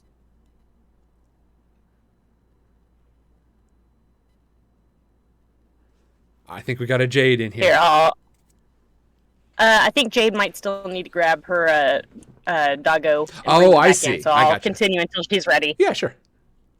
Double negative? You mean you have photographs? That sounds like a confession to me. In fact, the double negative has led to proof positive. I'm afraid you gave yourself away. Are you trying to make me look stupid in front of the other guests? Ha! You don't need any help from me, sir. That's right. Mustard realizes what he just said. But seriously, I don't see what's so terrible about Colonel Mustard visiting a house of ill fame. Most soldiers do, don't they? Oh, please. But he holds a sensitive security post in the Pentagon. And, Colonel, you drive a very expensive car for someone who lives on a colonel's pay. I don't. I came into money during the war, when I lost my mummy and daddy. Wadsworth is puzzled, but soon recovers. Mrs. White, you've been paying our friend the blackmailer ever since your husband died under, shall we say, mysterious circumstances. Miss Scarlet laughs. Why is that funny? I see. That's why he was lying on his back. In his coffin. I didn't kill him. Then why are you paying the blackmailer? I don't want a scandal, do I? We had had a very humiliating public confrontation. He was deranged, lunatic. He didn't actually seem to like me very much. He had threatened to kill me in public. Why would he want to kill you in public? I think she meant he threatened, in public, to kill her. Oh. And was that his final word on the matter? Being killed is pretty final, wouldn't you say? And yet he was the one who died, not you, Mrs. White. Not you. What did he do for a living? He was a scientist, nuclear physics. What was he like? He was always a rather stupidly optimistic man. I mean, I'm afraid it came as a great shock to him when he died. But he was found dead at home. His head had been cut off, and so had his... you know. The men in the room cross their legs.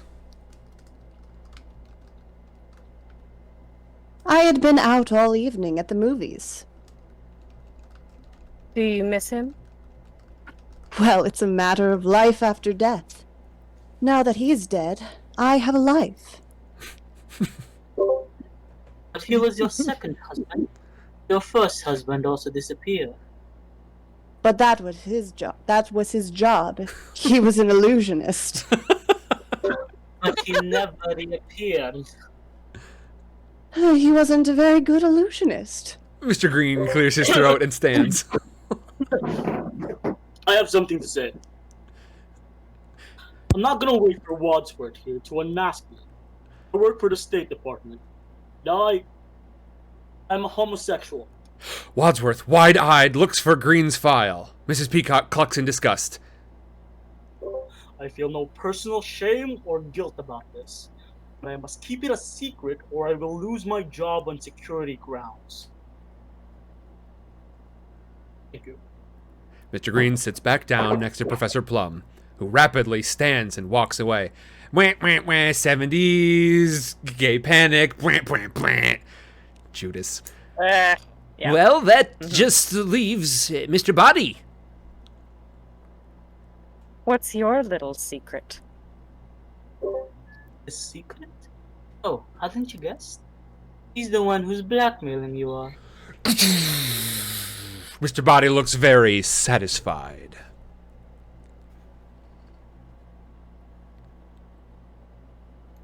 Jade. Do we got a Jade? You bastard!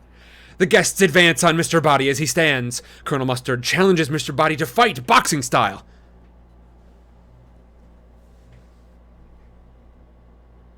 I think it's Mustard again. I'm trying to see if Jade's stuff is working. Otherwise, I will jump in if I need to. Yeah, it's possible I the don't mic's up, see yeah. it lighting up. Okay. Put him up! Mr. Body steps on the Colonel's toes and pokes him in the eyes. Gentlemen, If you can't fight fairly, don't fight at all. Curse me, a bastard! Mr. Green and the others try to separate them as Colonel Mustard recovers and Mr. Body goes for him. Mrs. White decides to take matters into her own hands and knees Mr. Body in the crotch. is that necessary, Mrs. White? Wait. The police are coming.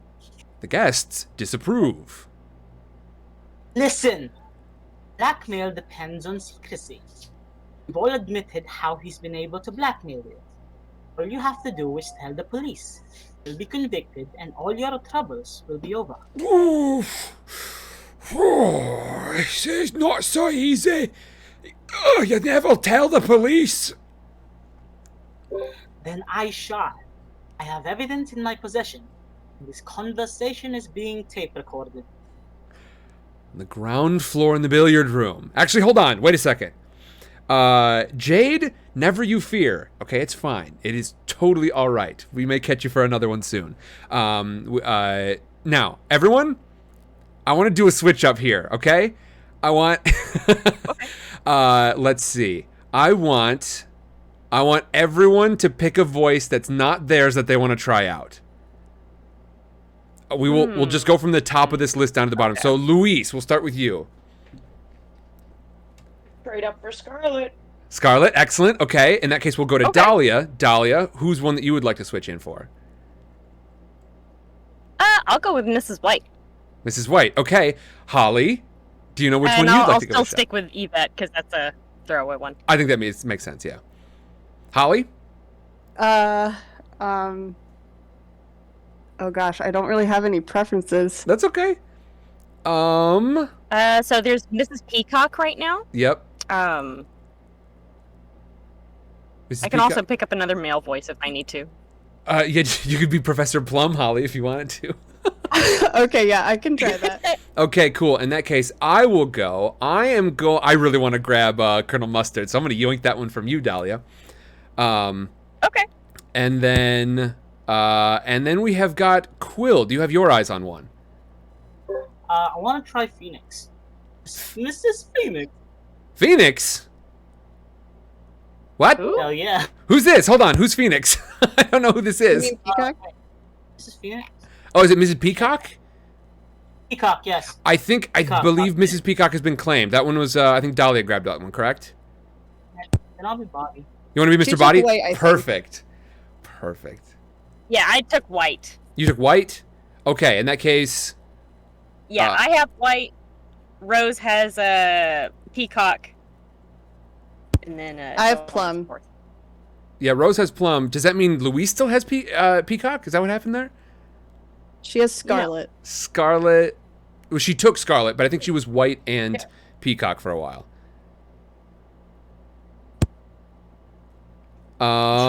Yeah, for a little while, and then once Holly Rose joined in, Rose got white. Rose got white. Okay. I'm gonna need to write this down. In that case, it should be okay, right? It should be fine for Quill to grab peacock. Yeah. You bet. Hell yeah. I'm Okay. a peacock now. Okay, excellent. Okay. And Quill, are you cool doing 3 voices? Oh, yeah, sure. Okay, cool. I Oh, can actually, do wait, more you're than up. one too if needed. Who was that? Was it Holly? That was Holly, yes. Okay, gotcha. Because Quill, you're actually up to 4 now. I just realized. You've got Green, Wadsworth, Body, and who was the last one? I think you got Peacock as well. Peacock. Okay, and we've got Holly with only 1. Why don't we have Holly take one of those? Yeah, I think Holly was gonna take a peacock and plum. Peacock and Plum? Oh, I don't Correct? care. I don't care who I am. This may have been ill-advised, but as y'all can hear, I'm trying to throw additional wrenches in the works. Yeah, I can yeah, be we plum, really and are. then you can hand me whoever else you want. Okay. I have no preference. Quill, which one is your least favorite out of the 4? Body. Body? Wadsworth stepped in. Peacock is amazing. Okay. All right. So we will, Holly, why don't you go ahead and grab Mr. Body and Mr. Plum, I believe, right? That's what that puts you at? Wait, weren't you being Body before? I was Body before. Yeah. I was before, yeah. But I'm okay with that. Okay. Wait, hold on. What happened here? This was a terrible idea to do the switch up. I did the switch up and it was a bad idea. Yeah. No, I think it'll We be should just fun, stick with but we just need to figure out what's going on. Okay. You know what? Oh my god! Heck with it. We're just You're gonna like voice swingers! everyone put your shoulders down. We're rushing straight for it. Let's go. We'll figure it out. If we just have a big silence, we'll figure out who didn't get assigned a voice. Okay. On the ground floor in the hall, Mr. Body gets his bags from the front door. In the study, Mr. Body opens his luggage. Okay, now is that me? I'm lost. Where are Yeah, I lost our place as well. I Figure see. We were Okay. at 28L at the billiard room. Yes. Wait. I think we're at 28C, but it's page 34. Oh. All right. Okay, No, there we are. well, Page 34. I think we left out on 28A. Did we leave off in 28? I think so. I think it Uh, was 28B. Yeah, 28B at the study.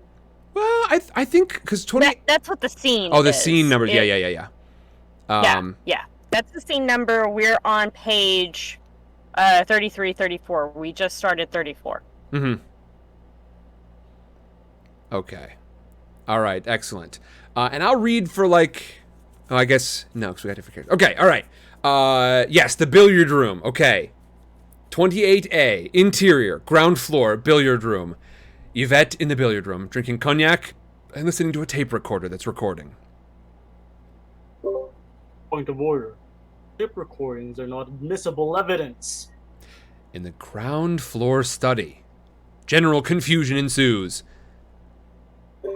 Ladies and gentlemen, the police will be here in about 45 minutes. Tell them the truth and Mr. Body will be behind bars. Mr. Body goes for the hall. Wadsworth stops them. Where are you going this time? Is this me? I think so? So, Yeah, probably. Go for it. Take it away. Okay. I think I can help them make up their minds. Can I just get my little bag from the hall? Body exits. Out in the hall, Mr. Body gets his bags from by the front door. Back in the study, Mr. Body opens his luggage.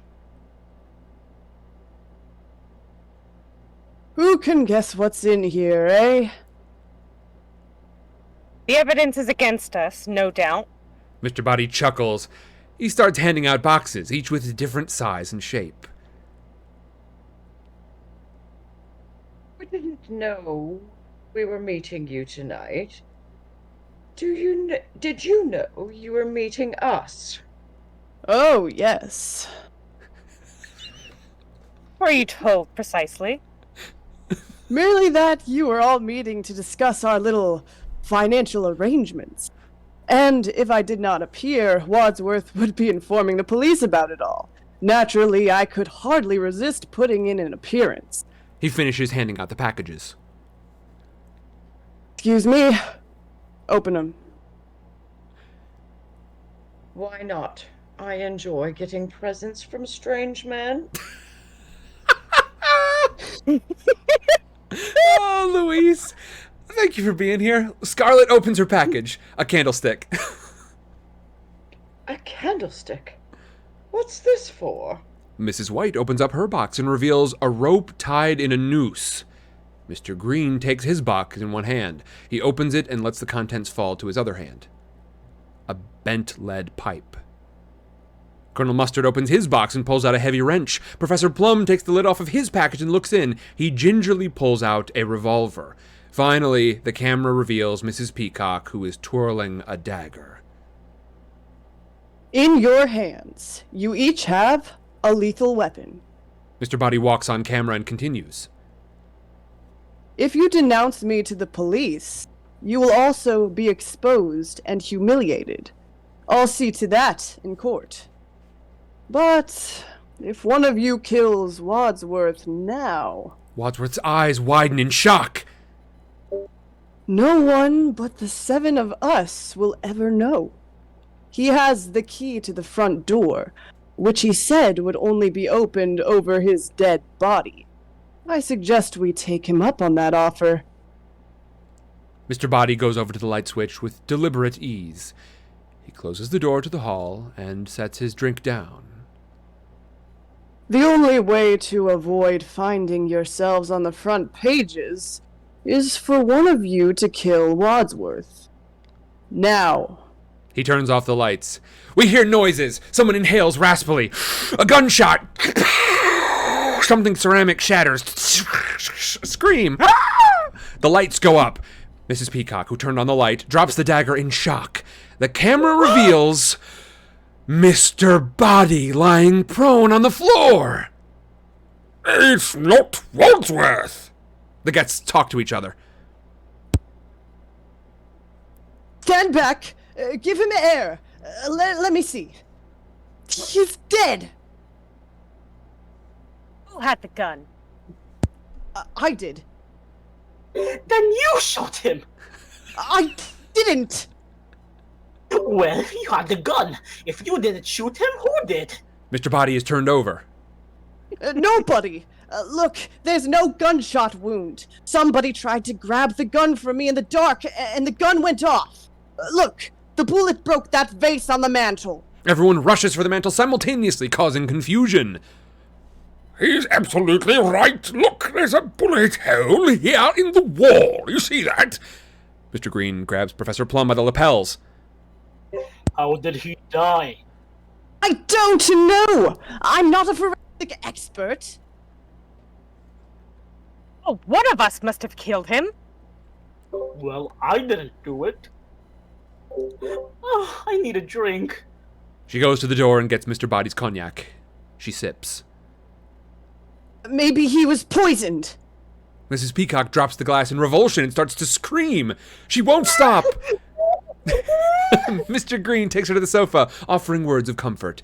She sits, but won't stop screaming. Mr. Green slaps her.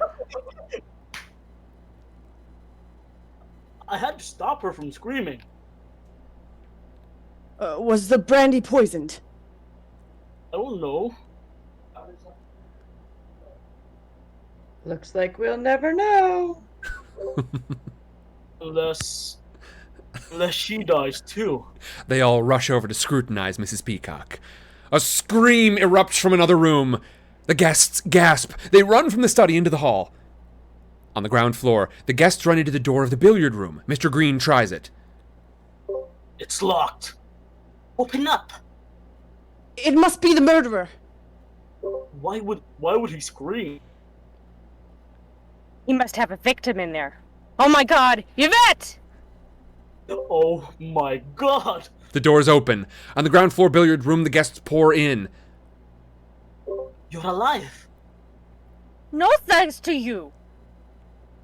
What do you mean? You lock me up with a murderer, you idiot! So the murderer is in this room. Maui! But where? Where? Air! Mr. Green looks behind the door. We are all looking at him. I think that's, Is what Miss White yeah. said in the study. One of you is the killer? How did you know we said that? I was listening.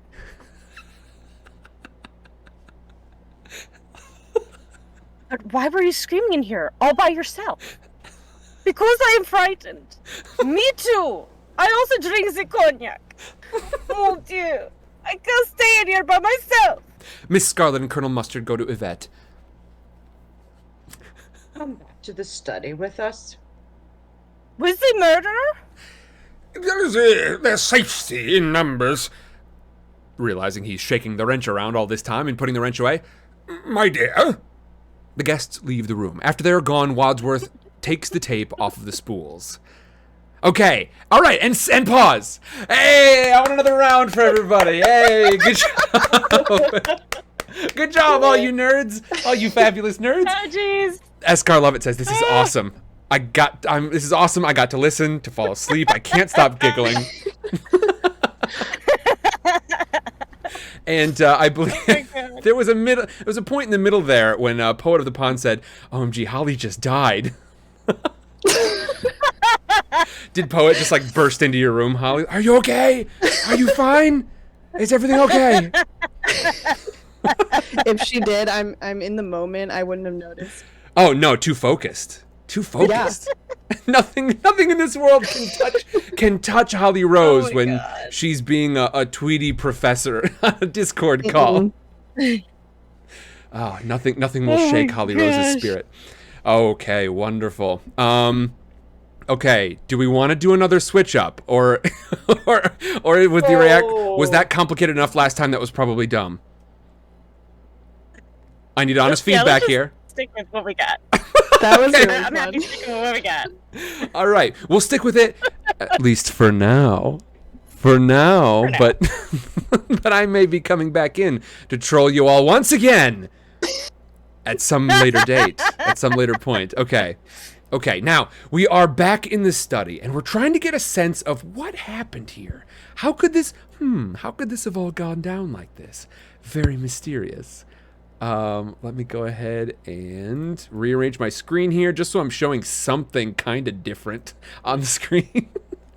That's for you, Tanisha, Escar Lovett, Hearthook, Intikana. Hey, y'all, if you want to get in on this.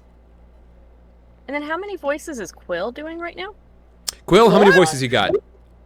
A treat. One very low one very high one, and someone who's trying to be British. Okay. Oh, okay. No, one of mine just died, so I am down to one again. Oh, indeed. Okay. I think we can even out everyone at 2, so we're gonna steal another one from you, Quill. Which one's your least favorite? Shit. I like them all. Pick whichever one you want. Holly? I'm kind of interested in trying an English accent, so I might try Wadsworth. If you didn't steal Wadsworth, I was probably going to in our next switch up anyway. Okay, all right, then you can have him on the next one. Okay, so, and Quill, I've got a feeling you're gonna get that one passed around back to you, so never you fear. Okay, all right, here we go. Now everyone should have 2, I think, except for me. I think I've just got 1, but I'm also doing the narration, so I think that's fine. I think I just have Scarlet. Oh, and then in which case I think Dahlia. I think Luis is gonna have to steal one of yours. I have 2. You I have have 2. White and Yvette. White and Yvette. Why did I think you had a third one? Maybe it was Mustard, and I think I stole Mustard. Okay. Yeah, you stole Mustard from me. I gotcha. Well, Luis, do you want to stick with one, or do you want to steal Mustard from me, and I can go back to just being the narrator? No, I'm good with just one. Okay, sounds good. Okay, here we go. We are back in the study. I believe we're sort of collecting evidence. I don't have any description here. Go, Mr. Green. Is there no indication of how he died? No. This is terrible. This is absolutely terrible. It's not what I'd intended. Oh my gosh. Not what you intended. Oh, so you're not the butler? I'm not the butler, but I am a butler. In fact, I was his butler. So if he told you to invite us all to this house, why did he arrive late? I invited you. In fact, I wrote the letters. It was all my idea. Wait a minute. I don't understand. Why did you invite us here to meet your late employer? Were you assisting him to blackmail us? Certainly not. I think you had better explain. Please sit down, everyone. Everyone sits, but Mr. Green. He searches for a spot, but no one gives it to him. He ends up leaning against a serving table. When I said that I was Mr. Body's butler, this was both true and misleading. I was once his butler, but it was not his untimely death this evening that brought my employment with him to an end. When did it come to an end? When my wife decided to end her life. She too was being blackmailed by this odious man who now lies dead before us. He hated my wife for the same reason that he hated all of you. He believed that you were all thoroughly un-American. Mr. Green's serving table gives way, landing him and several pieces of crystal on the floor. Sorry. For some reason, he felt that it was inappropriate for a senator to have a corrupt wife, for a doctor to take advantage of his patients, for a wife to emasculate her husband and so forth.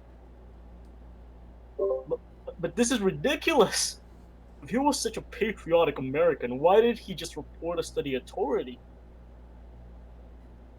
He decided to put his information to good use and make a little money out of it. What could be more American than that? Several nods. And what was your role in all this? I was a victim, too. At least my wife was. She had friends who were socialists. Gasps and muttering from several guests, the most vocal of whom is Mrs. Peacock. Oh my god. Oh. Well, we all make mistakes. Mrs. White pulls a tissue from her bra and gives it to him. But Mr. Body threatened to give my wife's name to the House Un-American Activities Committee unless she named them. She refused, and so he blackmailed her. We had no money, and the price of his silence was that we worked for him for nothing. We were slaves! Well, to make a long story short... Too late? The suicide of my wife preyed on my mind, and created a sense of injustice in me. I resolved to put Mr. Body behind bars. It seemed to be the best way to do it, and to free all of you from the same burden of blackmail was to get everyone face to face. confront Mr. Body with his crimes, and then turn him over to the police. So, everything is explained. Nothing's explained. We still don't know who killed him. Well, the point is, we've got to find out in the next 39 minutes, before the police arrive. Oh my god, we can't have them come here now. But how can we possibly find out which of you did it? What do you mean, which of you did it? Well, I didn't do it. Well, one of us did. We all had the opportunity. We all had a motive. We all go to the chair.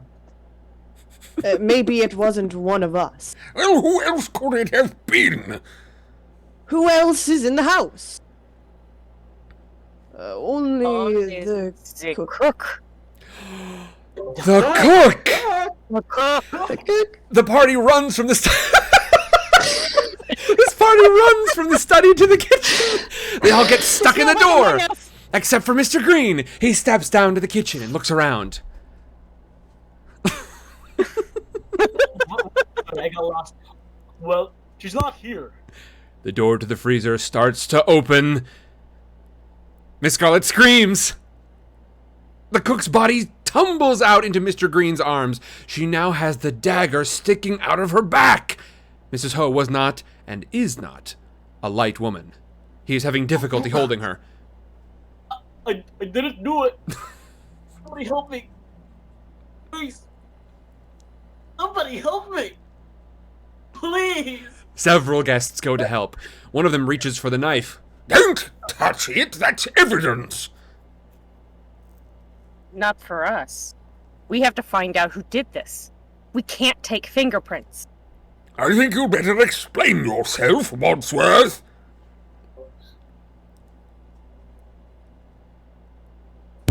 Me? Why me? Who would want to kill the cook? Dinner wasn't that bad. How can you make jokes at a time like this? It's my defense mechanism. Some defense. If I was the killer, I would kill you next. Several guests looked shocked. Uncomfortable silence. I said if. Hey, come on. There's only one admitted killer here, and it is certainly not me, it is her. He points to Mrs. White.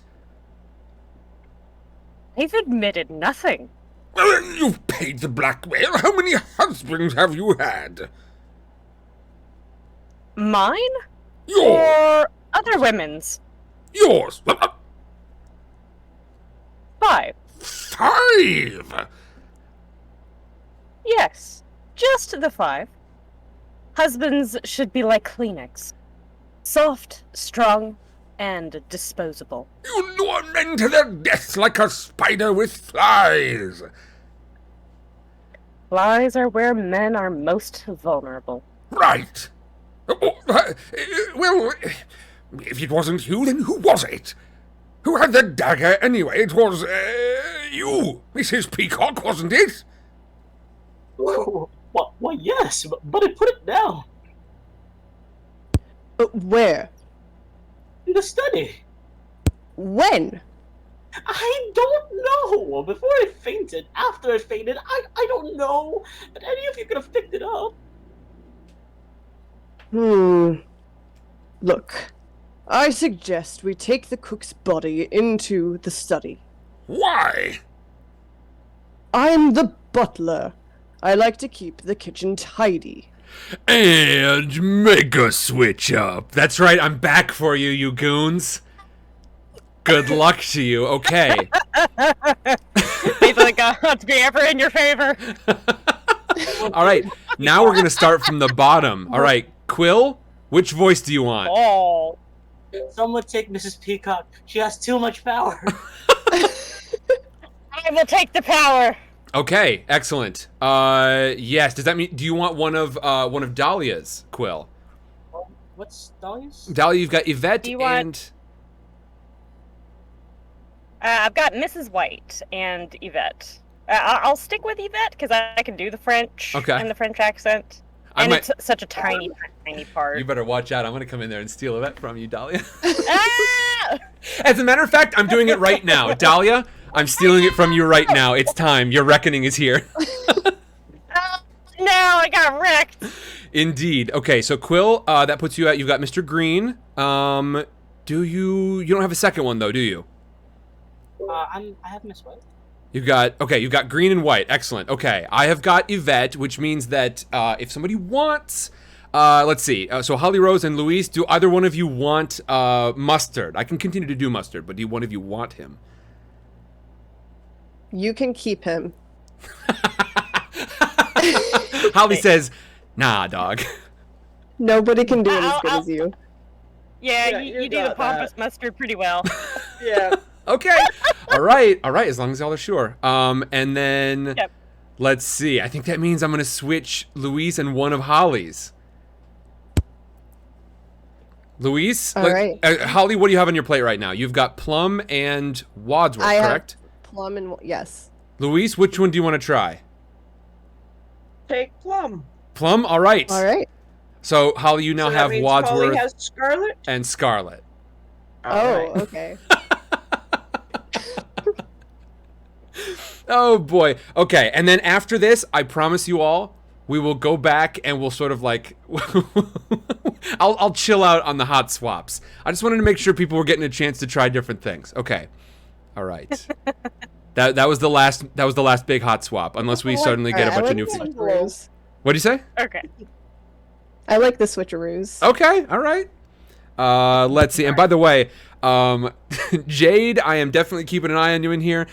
Jade talking about the dramatic pearl clutching. Jade says, I don't know who wrote this, but it slaps. It does, kinda. I feel good about this. Okay. Are we going to finish this one today? Probably not. But Tenacia, Good Courage. Let's see. Eskar, Love It, Heart Hook, and Tikana. Hey, y'all. We are a third of the way through. If you wanna get into this sucker. Yeah, we are. We've been at this for 2 hours. Over 2 hours and we're a third of the way through. Okay, hey. Well, we didn't start until like 45 minutes past 4, so. That's true. Yeah, and honestly, it we're works making out. better time than I thought we would. It is a good movie. Truly. Melty. Ooh, do we got a Melty? Melty. Ooh. Will you be joining us, Ooh, Melty? We got a Courier 6 in here, too. We do Maybe. indeed. Okay, folks. If y'all are interested. Hey, y'all. Do you want to get in on this action? What are our totals on the rolls? What are our what? What are the totals on the rolls that we now each have? Okay, I think I've got... I think I now have 2. Quill should have 2. Dahlia, I have 1. Dahlia has 1. Holly has 2, and Luis has 1, I believe. I think so. Okay, so Courier 6, Lit Addict, Tenacia, any of y'all in any chat. Yeah, Tenacia says if anyone has 2, I can jump in. Hey! Yes! Okay. Excellent. So I have got 2, Quill has 2, and Holly has 2. Okay, so Tenacia, we're going to need you to jump in over on Discord, because that is where we're doing all this calling. Once you jump into that Discord call, I will keep this up on the screen here if you can manage that. I've also, And I'll get you in.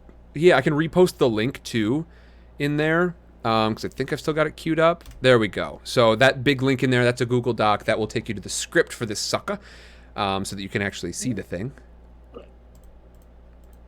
And I see Tenacia. Indeed. Invite to speak. Bam. So Tenacia, And then you just click accept. Yeah. Indeed. BS is making excuses down here. Maybe once I finish my art piece. That's what we're doing right now, is making an art piece. Oh, I think we lost Quill. I'm on it. I got it. Don't worry. I took care of it because I'm now fully active. I can do all the things I need to do. Whee! Okay, so All Tenacia, right. we just need you to accept that, and then we can get you into the voice call here, and you can decide. Oh, here we go. Hello, Tenacia. Yeah. Hey, dear. How you doing? I'm good. How are you guys? Not bad at all. Tanisha, welcome to the table read. We've got a few people with 2 voices. I currently have, I have got Colonel Mustard and Yvette. That is the big blustering colonel, and then the French maid. Quill has, I believe, Mr. Green and who else is it? Miss White. Miss White. I have both colors. I have both colors. And what? I have both colors, Mr. Green and Mrs. White. Indeed. And then Holly has Holly. I have Wadsworth and Scarlet. Indeed. So Tanisha, do you want to grab one of those from somebody? I'm good with taking whichever one like somebody wants to drop or anything like that. Okay. Well, Quill or Holly Rose, if you've got one you want to get rid of. Otherwise, I do not mind relinquishing Yvette. I know I just took it, but If you want to be Scarlet, you can. Oh, perfect. Okay. Yeah, that would work. Excellent. Perfect. Good. Okay. I was hoping I was going to get to work with at least a little Yvette, but I don't know. When is the next time Yvette even speaks? I don't know. Probably in a long while. Okay. You're gonna have one line. Extra French accent practice for you, dear. Indeed. Get some practice in for Murder on the Orient Express. Yeah. Magnifique. I lost the place. Where are we in the script? So we are at the top of the 34th scene, which is on page 49. Indeed. Yes, it's the Okay. the very bottom of page 49. It begins with Okay. interior Scene ground 34. floor, the study, scene 34. Okay, are you all ready? Yep. Hi ho, you merry Whoa. band of nerds. This is so much fun. I'm really glad we're doing this. Okay. We are inside the ground floor on the study. We've just discovered another murder. Most foul. It's in the kitchen. We have retrieved the cook's body from the freezer, and I think we are now moving that body into the study. The camera faces the door that leads from the study to the hall. The men are carrying the cook's body into the study, effectively blocking off the woman's view.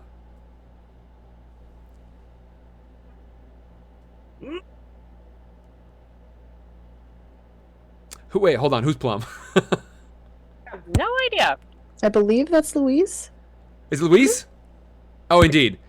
Oh, I saw your green light up. It just might not have come through on the mic. Let's see. Okay, so Wadsworth and Green. What? He's gone! Mrs. Ho is dropped. What are you all staring at? Nothing. Well, who's there? Nobody! Nobody. No body. That's what we mean. Mr. Body's body. It's gone. I knew it. Oh shit, and what? Maybe he wasn't dead. He was! We should have made sure. No. By cutting his head off, I suppose. That wasn't called for. Where is he? We better look for him. They look around. Well, he couldn't have been dead. He was! At least I thought he was. But what difference does it make now? It makes quite a difference to him. Maybe there is life after death. Life after death is as improbable as sex after marriage. Maybe Mr. Body killed the cook. Yes. Yes. How? Mr. Green is at a loss. I don't know. Well, if you'll excuse me, I have to, Is there a little girl's room? Oui, oui, mana. No, I just wanted to powder my nose, thank you. Yvette is bewildered. Mrs. Peacock steps over Mrs. Ho's corpse in the hall. Miss Scarlet, wandering around, picks up something. What's this, Wadsworth?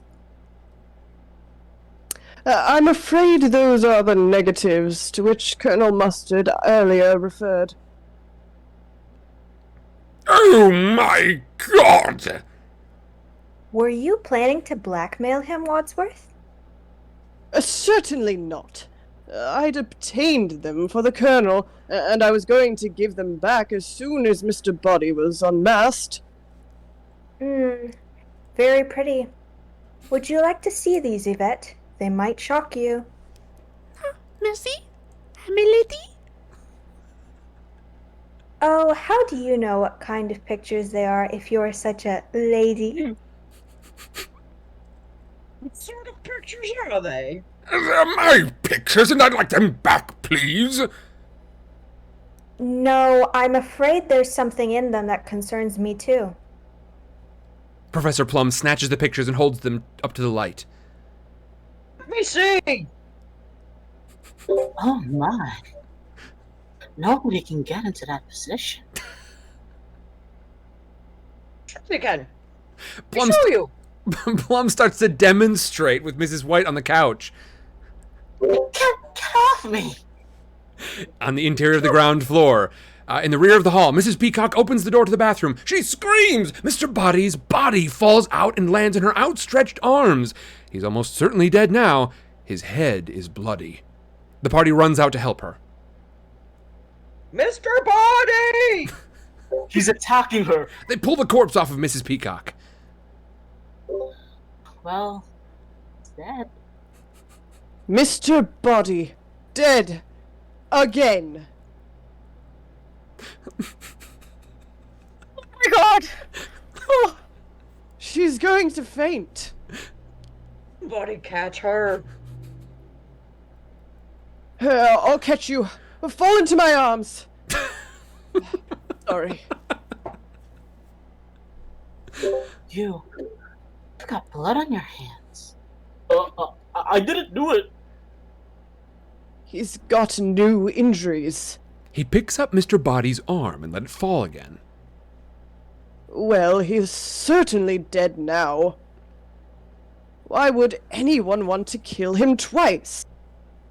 It seems so unnecessary. It's what we call overkill. What we call psychotic. Unless he wasn't dead before. What's the difference? That's what we're trying to find out. We're trying to find out who killed him, and where, and with what. There's no need to shout. I'm not shouting! All right, I am. I'm shouting. I'm shouting! At which point the candlestick, which has been nestled above the bathroom door, falls and hits him on the head. Wadsworth, or Wadsworth, which is his real actual name in the text, hits the floor. On the ground floor, in the study, Mrs. Peacock has evidently recovered somewhat. The women are taking the heavier Mrs. Ho into the room. The men have the lighter Mr. Body. The guests make groans of exertion. Colonel Mustard is issuing orders. Okay, right. Put the corpses on the sofa. Ladies first. More sounds of exertion. They plop Mrs. Ho on the sofa. Wadsworth enters, holding ice to his head. Careful, don't get blood on the sofa. How do we do this? The dagger will go first or into the back? Tip her forward, over the arm. They do so. Now, Mr. Body. More sounds of exertion. Colonel Mustard nods. Professor Plum is stuck on the couch between the two corpses. Rather than move, he decides to make himself comfortable. Now, who? He closes Mr. Body's staring eyes. Who had access to the candlestick? It was given to you. Yeah, but I dropped it on the table. Anyone could have picked it up. You, him. Wadsworth starts going around the room picking up the weapons. Look, we still have all these weapons. The gun, the rope, the wrench, the lead pipe.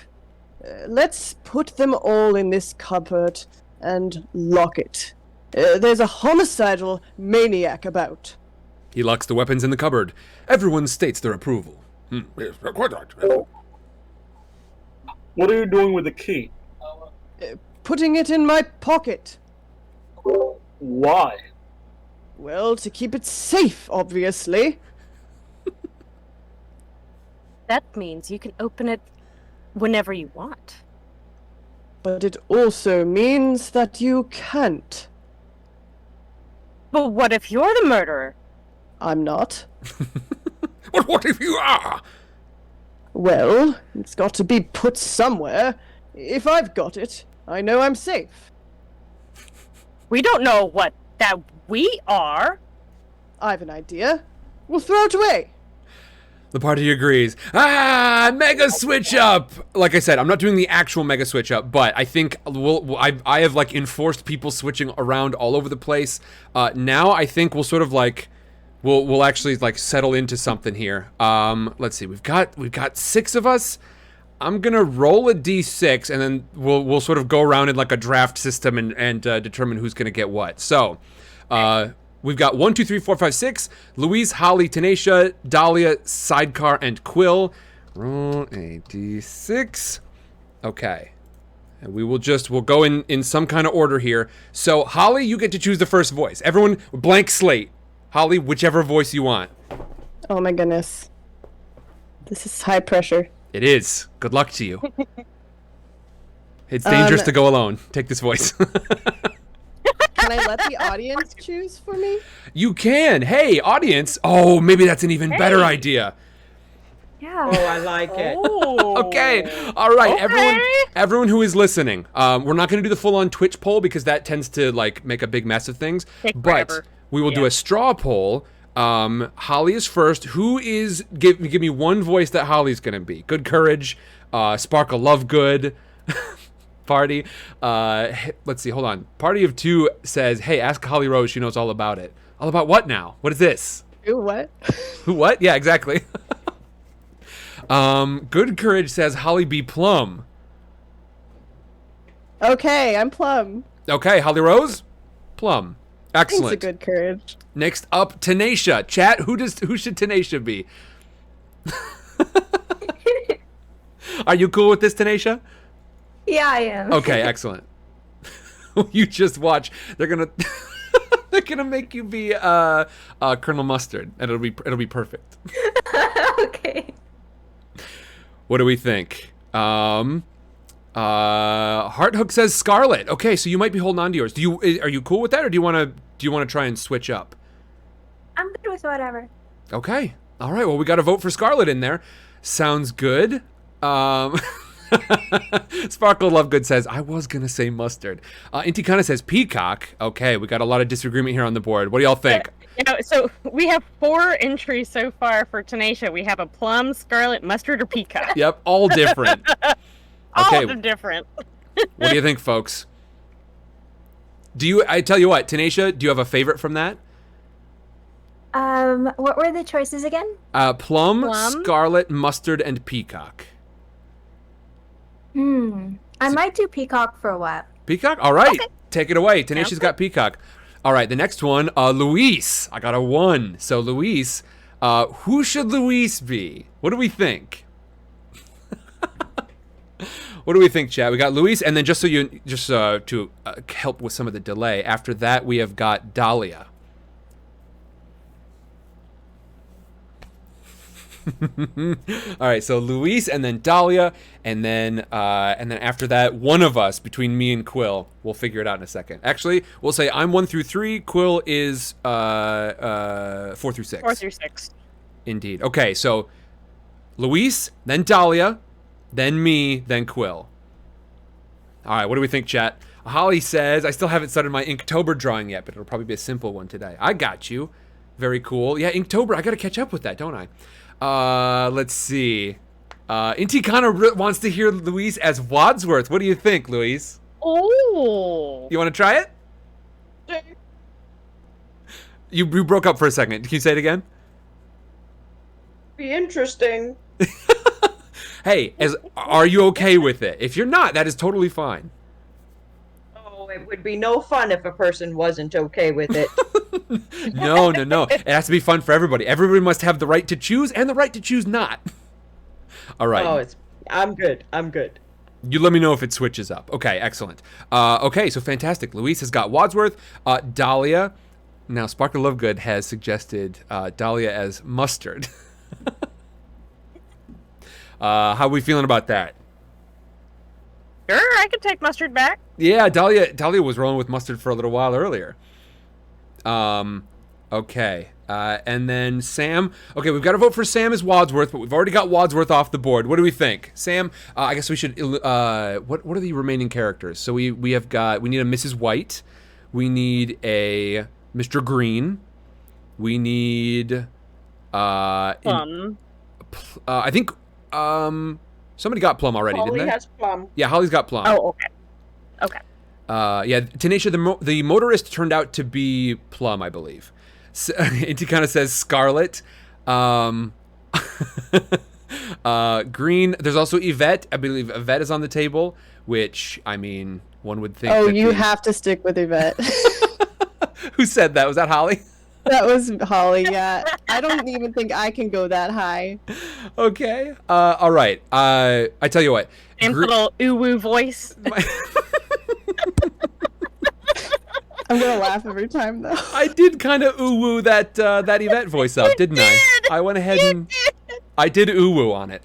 Okay, so my official one is gonna be Mr. Green, but we of course are gonna have a second round draft here because we're gonna need one. Okay, so my official one, Mr. Green. All right, and now for Quill, we have got on the board remaining. Let's see. We've got Mrs. White. We have got Yvette. We have got, who else do we got? We had Mrs. Ho, gone. Had Mr. Body, gone. Oh God, Jade Dragon says senpai. Jade Dragon should say something else. Jade, how dare you? Oh God. Let me see. Are those the only characters we've got left? Mrs. White and Yvette? Who's doing Peacock? I want to say Tenacia's got Peacock. Yeah. Indeed. I don't think we've got any more characters than that, do we? And then did we do Quill yet? That's what we're doing right now. Okay. Yeah, I just got. They tossed. Oh yeah, that's right. We don't have a Scarlet on the board either, Scarlet. do we? So yeah. Scarlet, White, and Yvette. Oh boy. Oh boy. And we can try this one for a little while, see how it feels. Good Courage says Quill can be white? Quill can be white? Yeah. Okay. Fantastic. So Quill's white, which means we need a Scarlet and an Yvette. I am willing to fall on this particular what was the description? Jiggly French sword. All right? I'm willing to do this. For you. Just know that I suffer.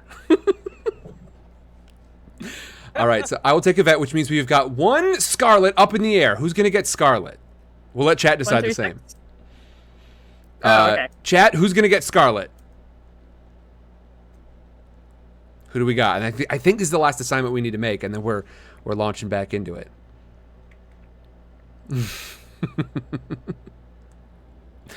Who is going to play Miss Scarlet? Sidecar Broomstick says sidecar. I've already got two. I will do it, but I think I would. I mean, I think it makes sense to give somebody else a shot at this one. I think Tenacious played Scarlet. I think Dahlia's played Scarlet. I don't know if Louise has played Scarlet. Yeah. So Holly Rose and Quill, I believe, are the two that have not had a chance to try Scarlet yet. Psycho Broomstick says my dibs on Holly. All right, Holly, you want to take Scarlet? All right, I can try it. Okay, fantastic. All right. All right. Here we go, gang. So we are at scene 37 on page 58. Indeed. Everybody in place? Oh, snap. Yep. Oh, hold on. Who said about the motorist? Because I was totally wrong. There's somebody new here. Oh, shoot. I think we got to give it to Quill because Quill kind of got like the shortest end of the stick here. So too. Yeah. Okay, so you are now this man here. Looks like there's a broken down phone. Yeah, who said that? You were absolutely right. Somebody in chat mentioned there's a motorist, and I was like, oh, it's Tanisha. I was like, no, it's we already. it's okay. It was Professor Plum. Okay, here we go. So Quill, that one's for you. Everyone, I hope you're ready for Sam to find the page that we're on, because I definitely had it, and then I definitely scrolled straight away from it. Okay, here we go. 58. Thank you, Tanisha. Scene 37. Interior of the ground floor. In the hall. The foyer. Wadsworth, I don't remember who I am. I am Yvette and... I don't remember too. I have green written down. Oh, Green, yes. Thank you. Thank you, Louise. Okay. Wadsworth opens the door and prepares to throw the key out. But waiting outside the door is a man who ducks, thinking Wadsworth is about to hit him. The butler quickly recovers and pockets the key. The rest of the party runs up behind him. Sorry.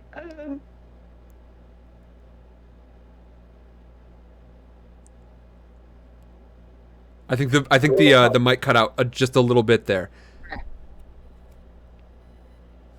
I'll take it again. Thank you, Louise.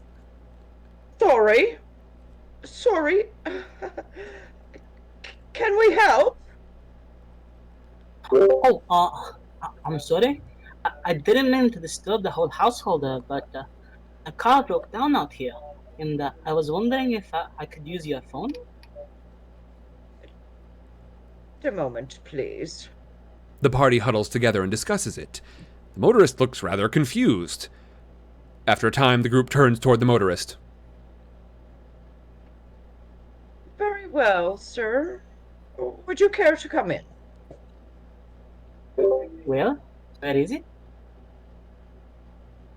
What? The body? The phone. What body? There's nobody. There's nobody in the study. No! No. No! I think there's a phone in the lounge. Thank you. In the lounge, Wadsworth leads the motorist inside and indicates the phone. When you've finished your call, perhaps you could be good enough to wait here. It is It's not a question. Oh. The subtext becomes... what? Text? Anyway. Certainly. Wadsworth exits the lounge. On the ground floor, in the hall, Wadsworth closes the door to the lounge and locks it. Colonel Mustard comes right up behind him and puts a hand on his shoulder. Wadsworth yells in fright. Ah! Where's the key? In my pocket. Not that key. The key to the cupboard with the weapons. Do you still wish me to throw it away? Yes! Outside the house, in the front, Wadsworth takes the key from his pocket and throws it. We see it land on the cement and bounce into the foliage. On the ground floor in the hall, Wadsworth closes the door. Well, what now? Wadsworth, let me out. No. Why not? We've got to know who did it. We're all in this together now. If you leave, I'll say that you killed them both. General agreement among the guests. Yeah. Mrs. White rubs against Wadsworth. What? Wow. Oh, Wadsworth, I'll make you sorry you ever started this. One day when we're alone together. Mrs. White, no man in his right mind would be alone together with you. Well, I could use a drink. Oh, yeah. Yes. Oh, yes, I yes. guess so. Colonel Mustard goes to the study and looks in. Just checking. Everything all right? Yep. 2 corpses. Everything's fine. Inside the ground floor library, Colonel Mustard is pouring himself a tall glass of whiskey. Anybody else want a whiskey? Yeah. Colonel Mustard fills 3 other glasses at once, spilling the drink all over the table. All right, look. Pay attention, everybody. Wadsworth, am I right in thinking there is nobody else in this house? No. Then there is someone else in this house. No, sorry. I said no, meaning yes. No, meaning yes. Look, I want a straight answer.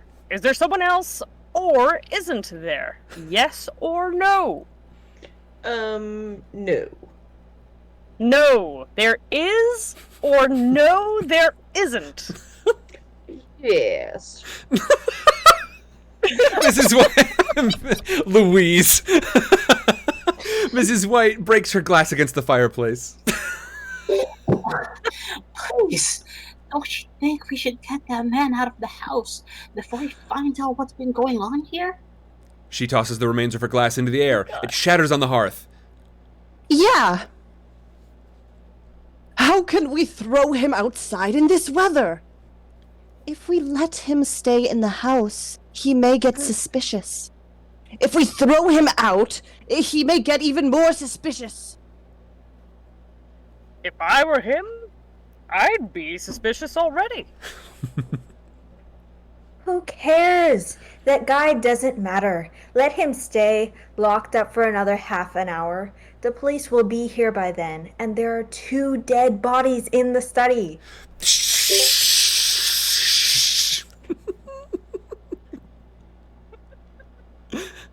There is still some confusion as to whether or not there's anybody else in this house. There isn't.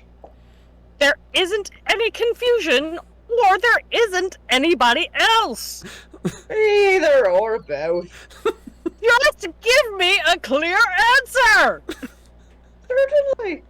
What was the question? Is there anybody else in the house? No! That's what he says, but does he know? I suggest we handle this in proper military fashion. We split up and search the house. Split up? Yes. We have very little time left, so we'll split up into pairs. Pairs? Yes. Wait a minute. Suppose that one of us is the murderer. If we split up into pairs, whichever one is left with the killer might get killed. Then we would have discovered who the murderer is. But the other half of the pair would be dead. This is war, Peacock! Casualties are inevitable. You cannot without breaking eggs. Every cook will tell you that. But look what happened to the cook. Colonel, are you willing to take that chance? What choice have we? None. I suppose you're right. Bon d'accord, but it is dark upstairs, and I am afraid of the dark. Will anyone go with me? I will. I will. No, thank you. I suggest we all draw lots for partners. He takes long matchsticks from near the fireplace. On the ground floor kitchen, Wadsworth is using a knife to cut the long matchsticks. Boy, oh boy. Wadsworth is using a knife to cut the long matchsticks into different lengths. He prepares them in his hand so the lengths match and they can't be seen. Ready? The 2 shortest together. The next 2 shortest together. Agreed? Or I suggest the 2 shortest search the cellar and so on up. The guests approach the butler. Colonel Mustard picks a matchstick. It's relatively short. Mrs. Peacock picks hers. Mustard and Peacock compare. His is longer. Mrs. Scarlet picks up her matchstick. Oops. Miss Scarlet picks up her matchstick with a jerk. Mr. Green reaches over Miss Scarlet's shoulder and gets his matchstick. It's one of the uncut ones. Colonel Mustard and Mr. Green compare. It's not even close. Yvette selects her stick. That's another long one.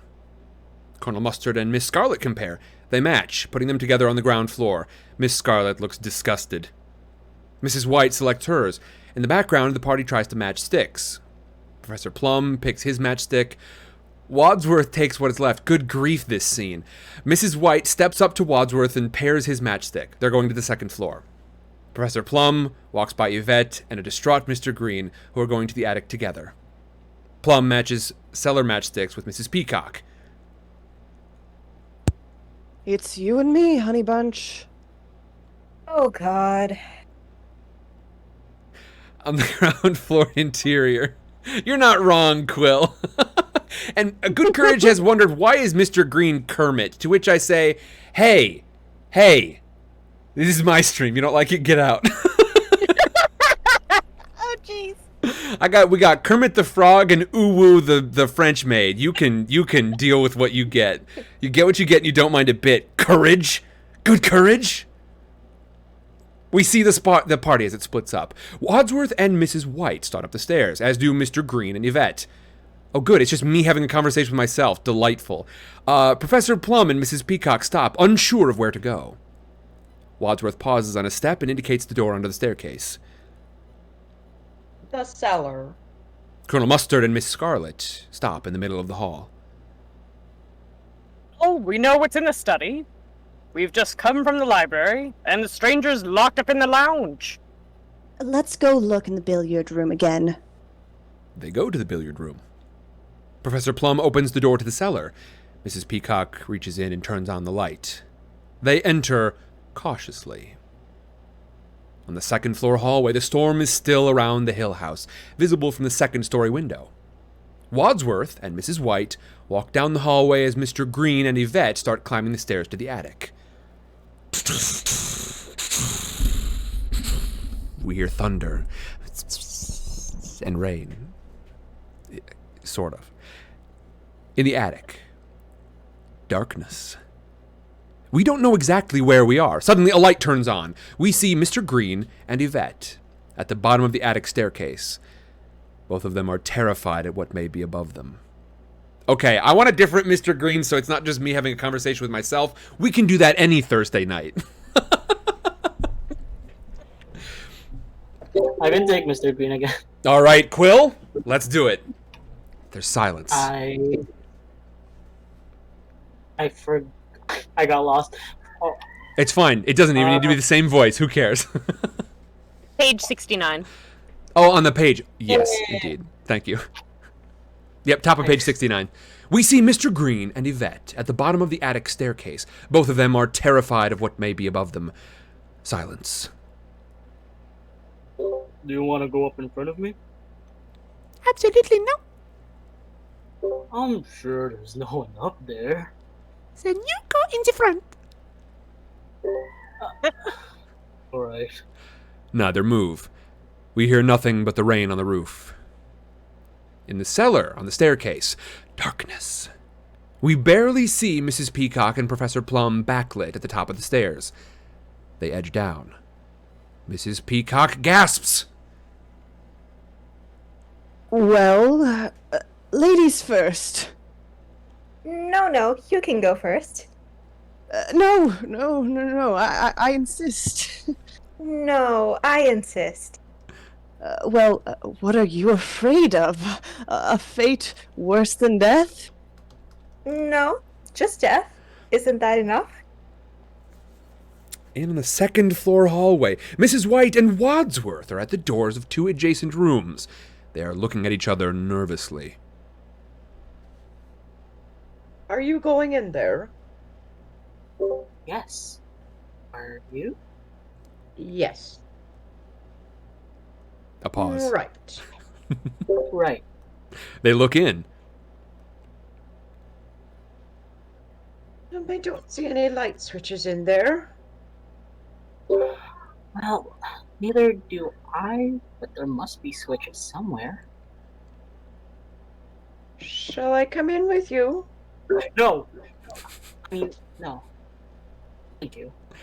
They start into their rooms and then jump out simultaneously, looking for the other. Back on the ground floor in the billiard room, Colonel Mustard and Miss Peacock are in the back of the corner bar. They're stooping to look in. They stand, and Colonel Mustard indicates the bar's narrow egress. Ladies first. No thanks. They both head for the exit, and they have to squeeze through. It's a very tight fit. Colonel Mustard walks past Miss Scarlet, who is sure to keep him in sight. He grabs a pool cue from the wall. She gives a little gasp. Colonel Mustard walks over to the pool table and motions with the stick to look under it. They do. There's nothing there. Up in the attic, Mr. Green and Yvette are still where they were at the bottom of the steps. We hear rain. You can come on. I will be right behind you. That's why I'm nervous. Then we go together. The two squeeze through the narrow steps. In the cellar, Oh my Mrs. Peacock and Professor Plum are still inching down the stairs. Mrs. Peacock turns on the lights as Professor Plum slips on a step. This frightens Mrs. Peacock, who runs down the remaining few steps. Stay there. In the main hall, Colonel Mustard and Miss Scarlet throw open the closet door. Nothing there. In the master bedroom, Wadsworth is wandering in the dark. Is there anybody in here? Just look out. In the second floor bedroom, Mrs. White is wandering like Wadsworth. Are you hiding? Come in. On the ballroom on the main floor, Colonel Mustard and Miss Scarlet are backlit. We see the hall behind them. What room's this? Search me. All right. He starts to frisk her. Get your mitts off me. He does. In the cellar, Mrs. Peacock sees a rat and screams. The rat crawls away. Professor Plum tenses, but starts to look around. Back in the ballroom, Colonel Mustard flips on the light, making Miss Scarlet gasp. Nobody here. He's behind one of those curtains. She points to the curtains at the far end of the ballroom. You look. I'll go search the kitchen. Colonel Mustard leaves. Miss Scarlet sighs. She starts to walk slowly toward the curtains. The curtains seem to be moving, but it could just be her imagination. And then, there's definite movement off to the right. Scarlet stops in her tracks, trying to scream, but unable to. She continues cautiously. Scarlet reaches the curtains, pauses, and throws them back, revealing a broken window with wind blowing in.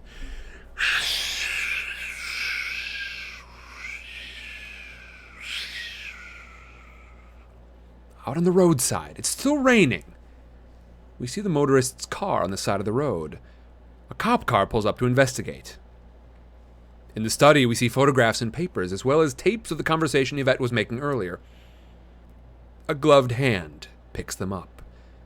The hand throws the photos and papers into the fire. Then the tape goes in.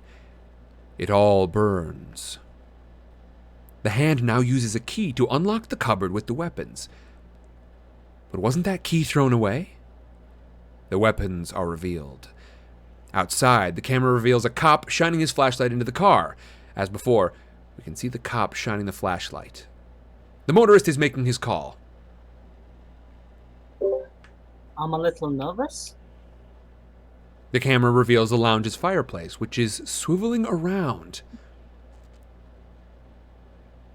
I'm in this big house and I've been locked into the lounge. Yes. The next statements are undercut with the wrench approaching the motorist.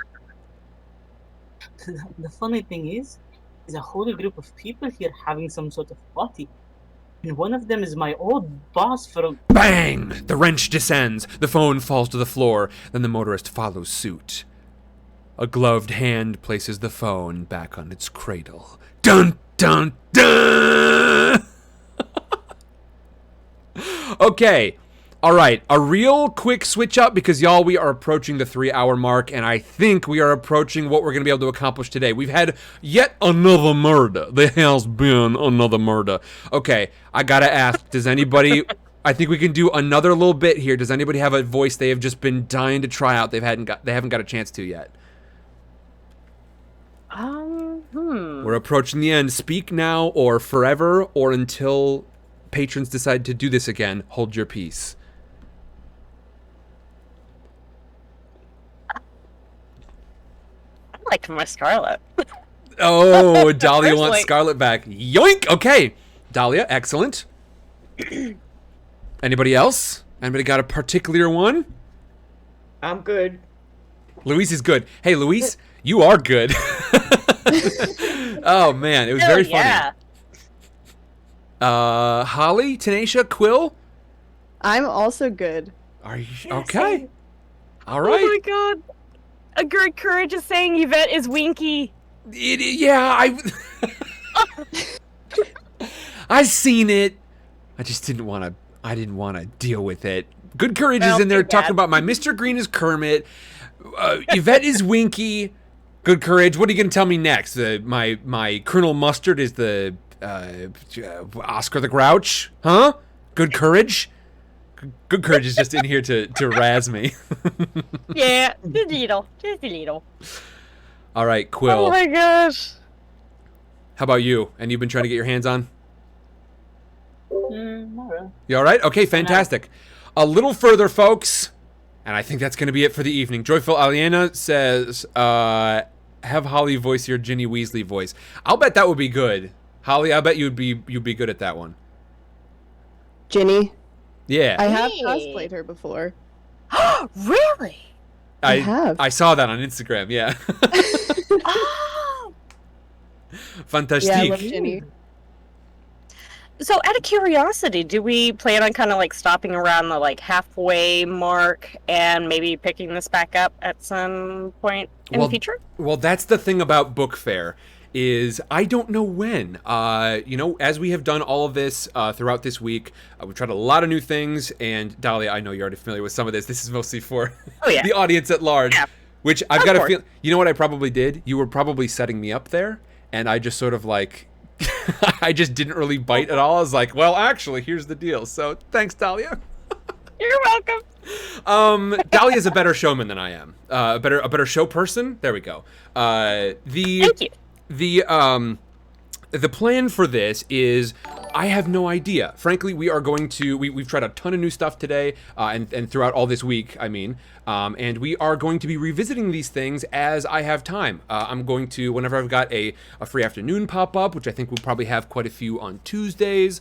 If I have, you know, especially if we get to a point where I have got time for a whole extra like weekly stream, that vote will be going to the patrons as well. The patrons are going to be able to vote and decide what we use that slot for. So yeah, it's possible we might come back on a sort of random day and come and do this again. It is possible that we will come back and do one of the Choose Your Own Adventure streams. Maybe BioShock, maybe whatever y'all enjoyed the most. We will be voting on those things in the future, the moment that I have sort of more time for it. And like I said, as of Book Fair, I definitely am going to have more time for it. So I look forward to starting in with those extra streams. I've got a whole complicated thing that I sort of realized, like, if we sort of do partial measures and start to fill things in, then by the time we actually have, like, a weekly stream available, we'll have to sort of backtrack on some of these things, but I will make that very clear in a Patreon post that will be open to everyone, patrons and non-patrons alike, just to give an idea of, like, how I'm trying to fill in that time. But, yes, Dahlia, that's the plan. Awesome. There we go. Perfect. Thank you, dear. Thank you, Dahlia. Thank you for the setup that I absolutely just sort of spiked into the ground at my feet before I managed to pick it up and do anything with it. It's okay. I just passed the ball anyway. I had my glove up in the air. I saw the ball coming toward me, and I went, bah! Not in my house. It's okay. I got the save. All right. Thank you, Dahlia. Thank you for the save. And everyone, Luis, Holly, Tanisha, Quill, Dahlia, thank you so very much for joining me tonight. This might be one of the weirdest of the streams that we tried out during this week, and it's been delightful.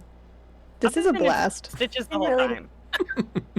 It's been a lot of fun.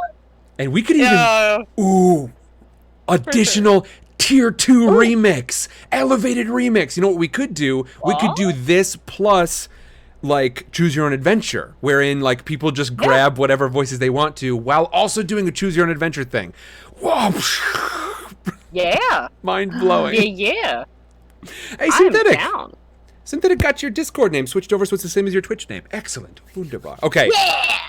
Folks, the final bits. I don't even know when we're gonna stop, but I told myself about 3 hours for this one, and let's wrap this up. Let's figure out. I mean, we're not gonna make it through the whole script, I know, but we can handle another couple of scenes.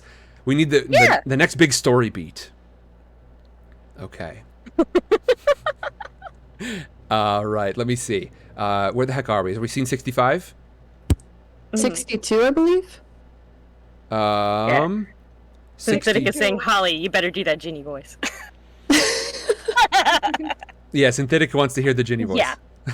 Do Plum, but with the Ginny voice. Sure. Yeah, why not? Colonel Mustard with Ginny Weasley's voice. Okay. I think so we are on page 76. Yes. We are on scene 62. You're right. Excellent. Exterior on the roadside. The cop shines his flashlight to get the car's license plate. Then underneath the car, he walks away. Very suspicious. On the ground floor in the conservatory, Colonel Mustard and Miss Scarlet stand in the doorway, backlit by the hall. Rain can still be heard, but no lightning. Colonel Mustard switches on the lights. The two look around. The conservatory is dilapidated. There's dust and cobwebs all around. It obviously hasn't been used for some time. Miss Scarlet walks to the outer wall of the windows. Rain pours down them. Colonel Mustard walks to one side and picks up something, then takes a rag and wipes his hand off. While doing so, he leans against the wall and it swings open. He falls down, but quickly gets back up. Looks like a secret passage.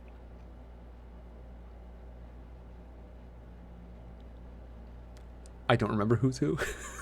I think Dahlia took that's Scarlet right. again. Oh yeah, that's right. Oh, I'm still going with Mustard. Wham! Who's got Mustard? Oh, that's right. Yeah, okay, who's taking Mustard? I really want to hear Tenacio's Colonel Mustard. I feel like I wouldn't be very good at mustard.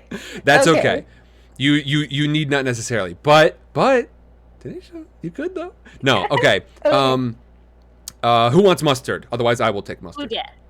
Who dat? Who dis? Who dat? All right. I can try it. You want to try it, Tanisha? Okay. As long as you're sure. I definitely don't want to push you onto it. No, that's totally okay. All right, take it away, Tanisha. Looks like a secret passage. Should we see where it leads? What the hell? I'll go first. I've had a good life. A ground floor conservatory/lounge. Secret passage. The secret passage is narrow and the floor is uneven. Through the mountain! Miss Scarlet trips and yells in surprise. Oh God! It's all right. In the ground floor lounge, Colonel Mustard and Miss Scarlet emerge from behind the still rotating fireplace. They see the motorist's corpse. Oh my God! The fireplace slides shut behind them. Scarlet panics. She starts yelling. In the attic, Mr. Green and Yvette can faintly hear Miss Scarlet's yells. On the ground floor in the lounge, Scarlet and Mustard run to the double doors. They are locked. Now they're both yelling. On the second floor hallway, Wadsworth and Mrs. White run for the staircase. On the attic staircase, Mr. Green and Yvette run down from the attic. 4 people collide and go sprawling on the second floor hallway. On the ground floor lounge, Miss Scarlet and Colonel Mustard are still banging at the door and screaming, "Welcome to the Sam Show, it's just me," for pages and pages. On the second floor hallway / the hall, the 4 upstairs untangle themselves. Wadsworth and Mr. Green run down the stairs, followed by Yvette and Mrs. White. Ooh woo. Wadsworth! Where's it coming from? Where are we going? They make it to the ground floor just as Professor Plum and Mrs. Peacock emerge from the cellar. Where are they? The lounge. Wadsworth tries the door. It's locked. The door's locked! I know. Then unlock it! Where's the key? Wadsworth searches his pockets. It's gone! Never mind about the key! Unlock the door! Mr. Green grabs Professor Plum and begins to shake him. I can't unlock the door without the key. Green releases the professor and bangs on the door. Let us in. Let us in. The ground floor lounge, Scarlet and Mustard. Let us out! Let us out! In the hall, It's no good. Stand back! he backs up all the way across the hall to the study door. There's no alternative. I'm just going to have to break it down. The butler runs at full speed for the door. He hits it and falls to the floor, holding his shoulder. Yvette gets an idea. I know, I have it. On the ground floor, in the lounge. The two in the lounge are still yelling. In the hallway.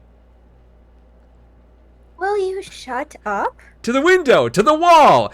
In the ground floor study, Yvette grabs the revolver from the open cupboard. We're doing our best. In the hall, Yvette runs out of the study and trips over the still sprawled Wadsworth. The shot goes wild, hitting the chandelier rope. Mr. Green and Professor Plum hit the deck. The chandelier starts spinning. Mrs. Peacock and Mrs. White run into each other. In the lounge, Mustard and Scarlet are crouching down. They're shooting at us. On the ground floor in the hall, the panic continues. The chandelier continues to spin, and the rope is fraying, unbeknownst to the party. Yvette stands and aims at the lounge lock. Plum and Green, who started to get up, hit the floor again. Yvette fires twice. Both shots hit the door lock. In the lounge, Colonel Mustard turns away from the door, holding his shoulder. I've been shot. From out in the hall, we hear the same. I've been shot. Come out, the door is open. She lowers the gun, so it's carelessly pointing in the direction of Professor Plum and Mr. Green. They scramble out of the way. The lounge door opens, and a miraculously unwounded Colonel Mustard and Miss Scarlet emerge. Why are you shooting that thing at us? To get you out? He shoves her. You know you could have killed us. I could have been killed. A shot of the chandelier, spinning ever more quickly. The rope is almost completely frayed. I can't take any more scares. The rope snaps. The chandelier lands 3 feet in back of Colonel Mustard. Mustard is in shock. He collapses onto a love seat.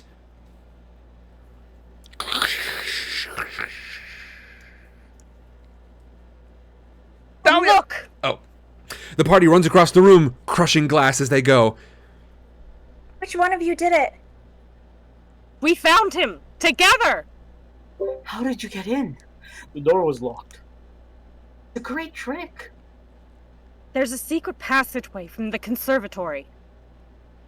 Is that the same gun? From the cupboard. But it was locked! No, it was unlocked. Unlocked? Unlocked?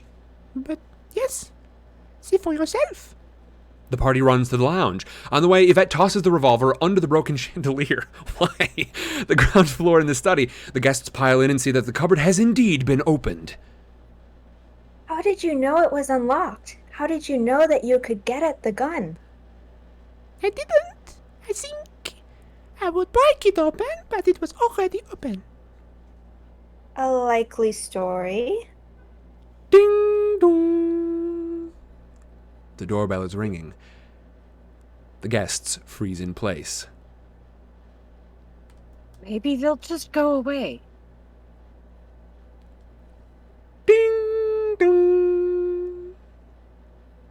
The guests are quite disappointed. Mr. Green says, I'm going to open it. Why? I have nothing to hide. I didn't do it. The key. Wadsworth hands the key to Mr. Green. Thank you. Mr. Green strides into the hall, followed by the rest of the party. Mr. Green opens the door, revealing the cop. Good evening, sir. The door closes in the cop's face. And that is where we're gonna call it for tonight, folks. Yeah. Yes. I don't know where better. Y'all, thank you very, very much. Louise, Holly Rose, Tanisha, Quill, Dahlia. Hey, y'all, thanks a bunch. Oh my gosh. That was a blast. Thank you. Thanks for That was having us. amazing. That was glorious. You all did so well. Jade, Synthetic, Lit Addict, Animorphs, hold on. Melty, but hold on. Animorphs who? Animorphs Addiction. Gotcha. If I didn't know better, I would think that was a Courier 6 alt account. Yeah, I thought so too. Y'all, hey, I love y'all for being here for this, for coming to try this out, for everyone who's watching over on Twitch as well. I see Los Relatos de Hugo, hello and welcome. Chocolaty, hello, welcome to the Punk Ruffians, Scooter Patrol, whatever we are now. Synthetic, I see you over there, Good Courage. Good Courage says, bravissima. Delightful. Fantastic. Oh man, Louise says so much fun. This is on my list of repeats. Okay, everybody. I want to thank you all very much. I'm not going to boot you from the call, but I got to warn you, I've got a bunch of yammering to do. So if y'all want to depart, this might be the more comfortable time to do so. Quill, Tanisha, Holly Rose, Dahlia, who am I missing? Somebody exited. Louise, there we go. Like somebody exited right at the same time. I was like, oh, I missed one. They all shifted around on me. Y'all, thank you so very, very much. Anyone who wants to stay on can. I just have to yammer at people for a bit. All right, thanks, Sam. That was so fun. Thank you. That was delightful. It's been a blast. Thank you, folks. Thank you. It was a lot of fun. And what we are now, we have to do something less fun. It's certainly less fun for me. Although some of you who are like heavy users over on Discord may find this a lot more fun, which is that you are now not going to be pinged with incessant book fair pings, sort of seemingly every hour of the day. I tried to kind of hold off as much as I could, but you know, this is our big event for the year. So everybody, thank you so much for jumping in with me, not just for today, but for book fair. This big yearly event, I am already excited for the next one. I was telling Dahlia and some of the rest of y'all, I could do another week of this pretty easily, if it were just a matter of like my energy for the thing. It was glorious. Synthetic says, how have you been since your birthday and how are the gifts looking on the shelf? They look delightful. I mean, that's one of the big things that I want to accomplish now that book fair is over. Basically, I went from my birthday right to planning for this and doing a lot of prep for this. I have I've got a new camera, a new webcam that needs to be switched over. I did not want to do that technical stuff right before book fair and risk having something go wonky, but with this new camera, I think I've got the office in a state where y'all might find me here without the green screen anymore. If you want to know precisely how everything looks, the gifts on the shelf, the rest of the office, that is going to be in a behind the scenes that I'm going to be posting very soon over on Patreon. And of course, now, folks, it is sad, but we are entering our final patron parade. Y'all have been so generous, so incredibly generous. I wanted to spend 1 week where I talk a ton about Patreon so that I could spend a lot of the rest of the year not talking about Patreon all the time.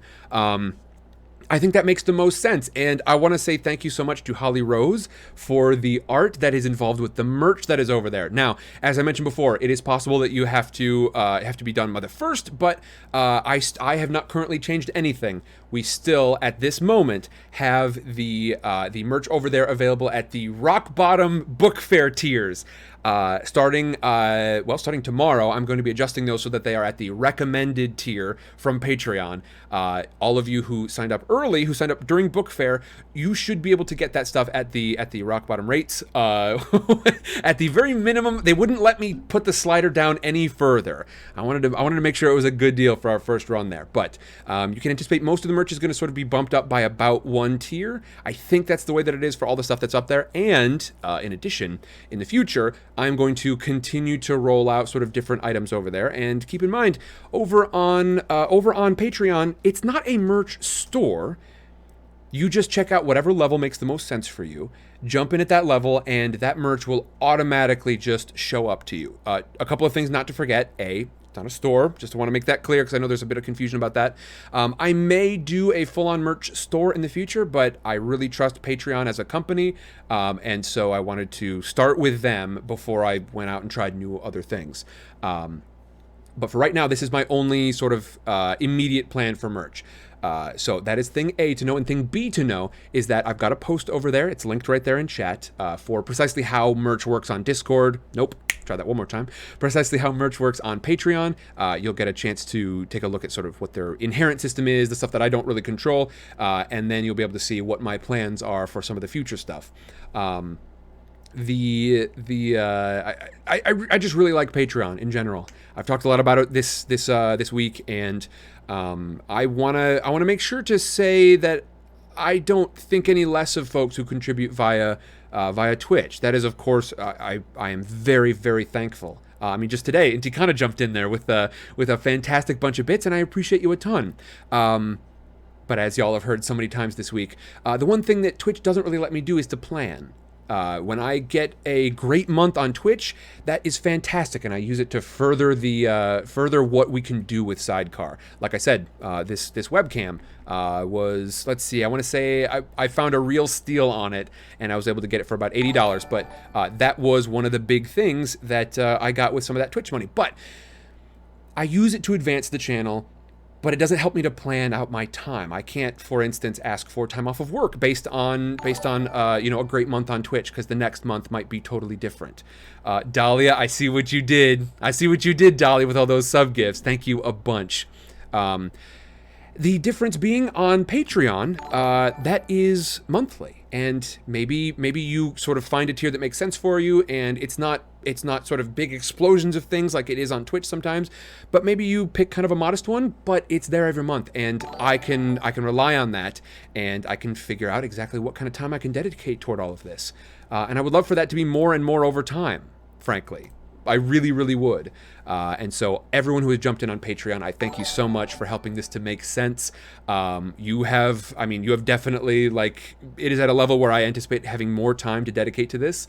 And so I thank you for that. I'm really excited for that. I don't think I'm necessarily quite at a full-on every single week new stream, because there's the actual time I spend on stream, which the Patreon stuff could probably cover for. It's also the time taken to edit that stream in the future and make that available for people, so it's not just because typically if I don't have some edited version of it, that the numbers start to dwindle because people aren't able to catch up with it. So the editing is a very necessary part. And so all of this said, Patreon is a fantastic company. They're taking, 8 to 13% of things instead of Twitch's 50% for certain things. And so, yeah, I just appreciate everyone who has taken a moment to head over there and whatever it is, PayPal,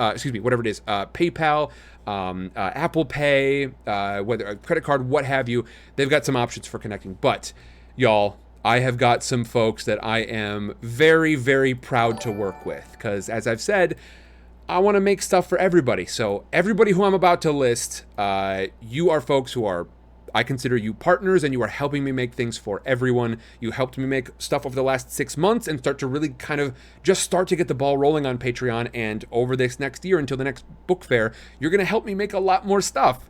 Certainly a lot more stuff than the last 6 months. And I'm super excited about that. So, a new one, Hook or Crook. Thank you a lot. Thank you so much, Hook or Crook. This is down at the small but mighty level of the bold bookmark. Melty, thank you a bunch. That's another new one. Tanisha, who's been in here for a while. Reed, Sing Se, Saumya, Sapphire Lady, Stationary Fork, and Kim.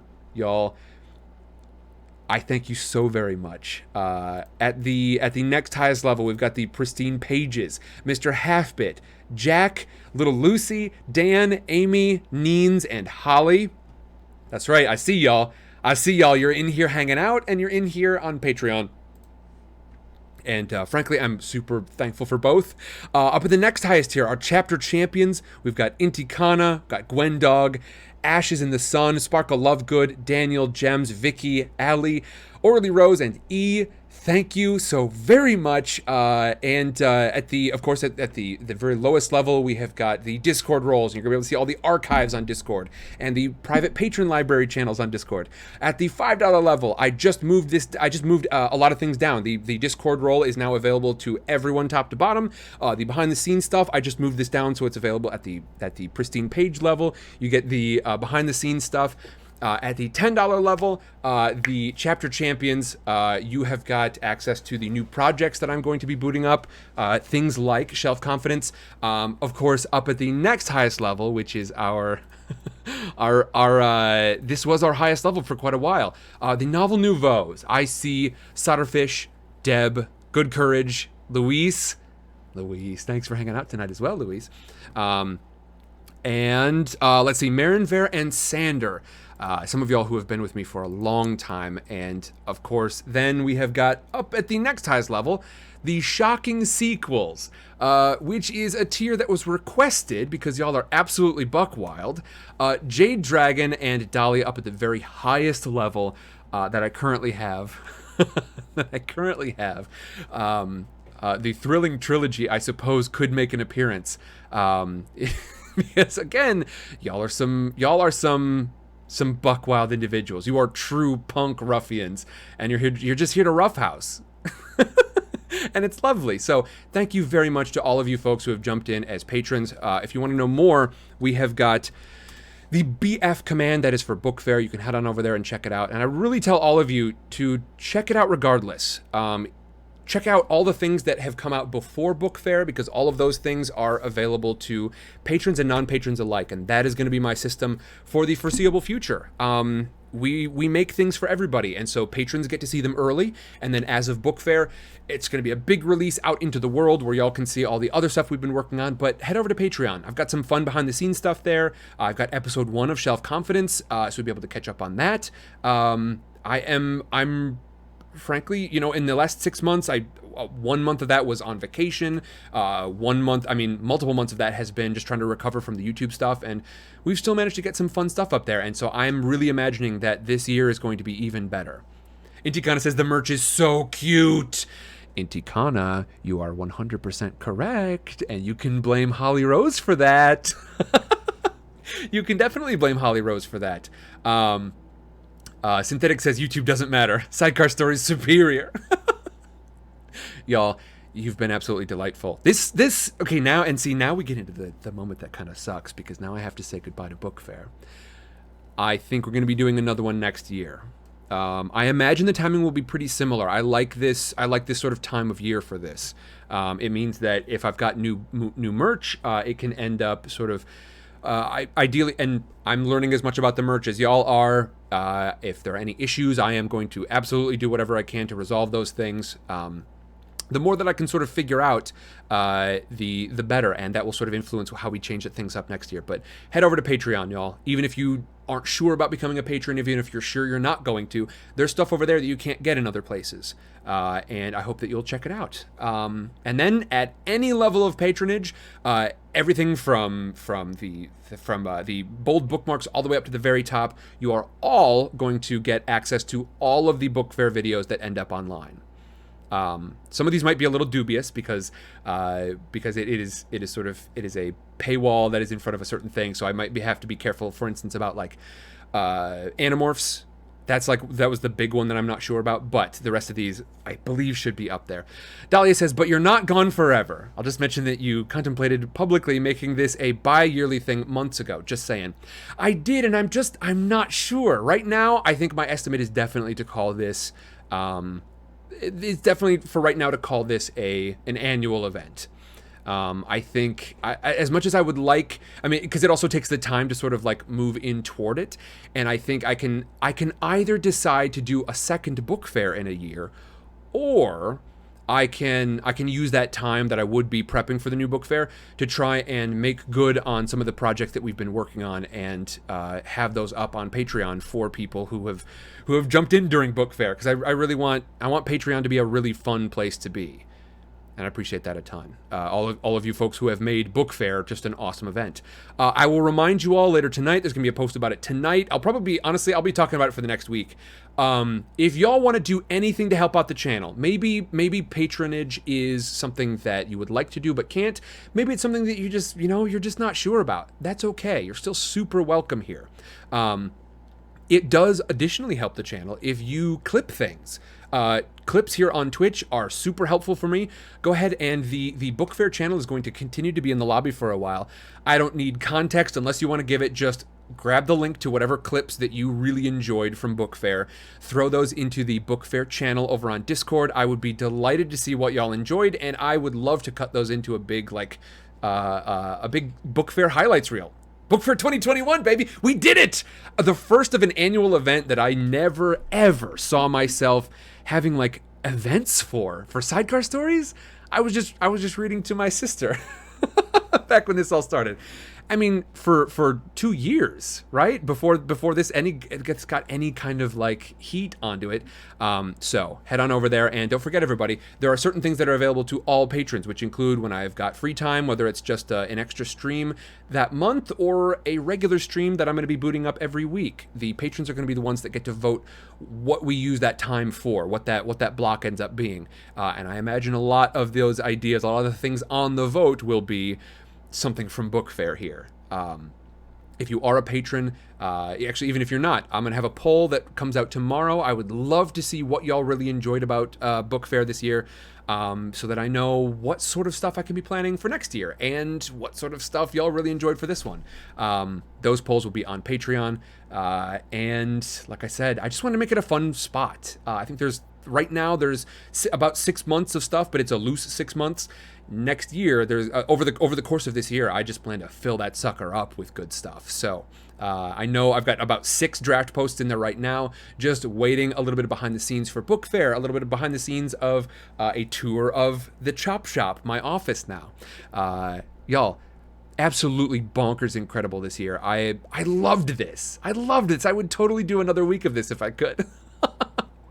So, the clip show highlights, I mean, y'all did such a great job for that birthday stream. I really want to see what your favorite stuff from Book Fair was, and I will absolutely edit that together into a video, because it helps me out too.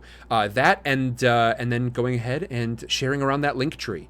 That link tree is a great link to share if you would love to help the show out, but you can't quite, you can't, or, Patreon isn't something that's important to you. That's okay. If you just want to share that link around, that does a lot for me. Psycho says, I am excited to listen to the Animorphs right after this. Indeed. All of these streams from Book Fair, I will not be taking anything down early. They will be available on Twitch. And then after that, if you want to find them, they are going to be up on Patreon for anyone at any level. Synthetic says, I can post on my Instagram. That would be quite welcome. Thank you very much. And if you go ahead and tag me in those, just Sidecar Stories, and you use the hashtag flying sidecar, that way, or I guess just whichever, use the hashtag Book Fair, frankly, if it's about this stuff, but just in general, if it's just about the channel, just make sure to tag me so that I know you did it, because I would love to thank you. Marin Ver says, loved Book Fair, cannot wait till next year. Sparkle Logan says, me too. Fantastic. Holly says, I couldn't make it to every stream, but the ones I did were the highlight of my week. Such a blast. I can't tell y'all. I mean, this has been like the highlight of 6 months for me. This, at the beginning, I was like, I have no idea how this is all going to pan out. Who knows how this might all go down? I don't know what kind of, am I going to be able to maintain the energy throughout the whole week? Like, I just wasn't sure, but nope, turns out we have reached the final stream, and I am looking down the barrel of this saying, hit me again, sucker. Let's do it. Come on. I'm rabid for it. Okay. Oh, man. Jade says, I would at some point, not right now, but later, would like to request a Sidecar Stories beanie. And I will tell you all, that was not an option on the Patreon stuff, but that is my first priority. I know it's kind of like, it's a thing for me, it's a thing for us. The beanie is like, it is a priority for me when it comes to additional merch stuff. So you can bet, I mean, it's like, whenever I figure out what additional merch stuff I may do in the future, part of that decision will come down to, does this provider supply beanies? Because, yeah, no, that one's going to be super important. Melty says, Book Fair was awesome. It's good to find such a cool community of nerdy peeps. Oh, don't we just have a cool community of nerdy peeps? That's precisely how I would describe it. Hey, Nerdy, thanks a lot. Thanks a lot, Nerdy. And everybody, welcome. I don't know what to do. I don't want to say goodbye to it. I am not sad because Synthetic on Instagram, I'm Sidecar Stories everywhere. Just Sidecar Stories, all one word, everywhere. But I really only pay much attention to Twitter and Instagram. I try to stay off of YouTube. I know Instagram, or I try to stay off of Facebook. I know Instagram, Facebook, whatever, but I try to stay off Facebook. So Instagram, Twitter. If you want to tag Book Fair for Book Fair stuff, if you want to tag Flying Sidecar for some of the young adult read-throughs, if you want to tag Vintage Sidecar for something like the classic read-throughs like Lord of the Rings, whatever y'all enjoy. Jade says beaners are life. They're like security blankets for your head. You betcha. I don't know what to do. I don't know what to do now. I don't want to say goodbye to it. You know what I mean? It's been an excellent week. It's an achievement, frankly, that I didn't think I was going to be able to pull off. 3 years ago, I didn't think it would ever be big enough to warrant it. A year ago, I was too anxious about what was going on with the channel to say that this would ever be a possibility. A week ago, I knew I was going to hold the event, but I didn't know if it would work out well. And now we've done the darn thing, and I'm already so stoked for next year. I'm super excited already. Oh, that's bonkers to think about. I gotta go back in time really quick and tell Sam to chill out. Oh man. Y'all are incredible. Okay, everyone who has become a patron this week, and don't forget, I may not be talking about it as much next week, but it will still be there. It's still going to be available to you. Intikana, thank you. I just saw that you upgraded your your membership over on Patreon. Thanks a bunch, Intikana hitting it hard. So y'all, come on. How good was this week?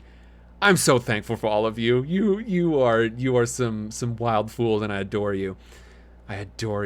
Buck wild, you punk ruffians.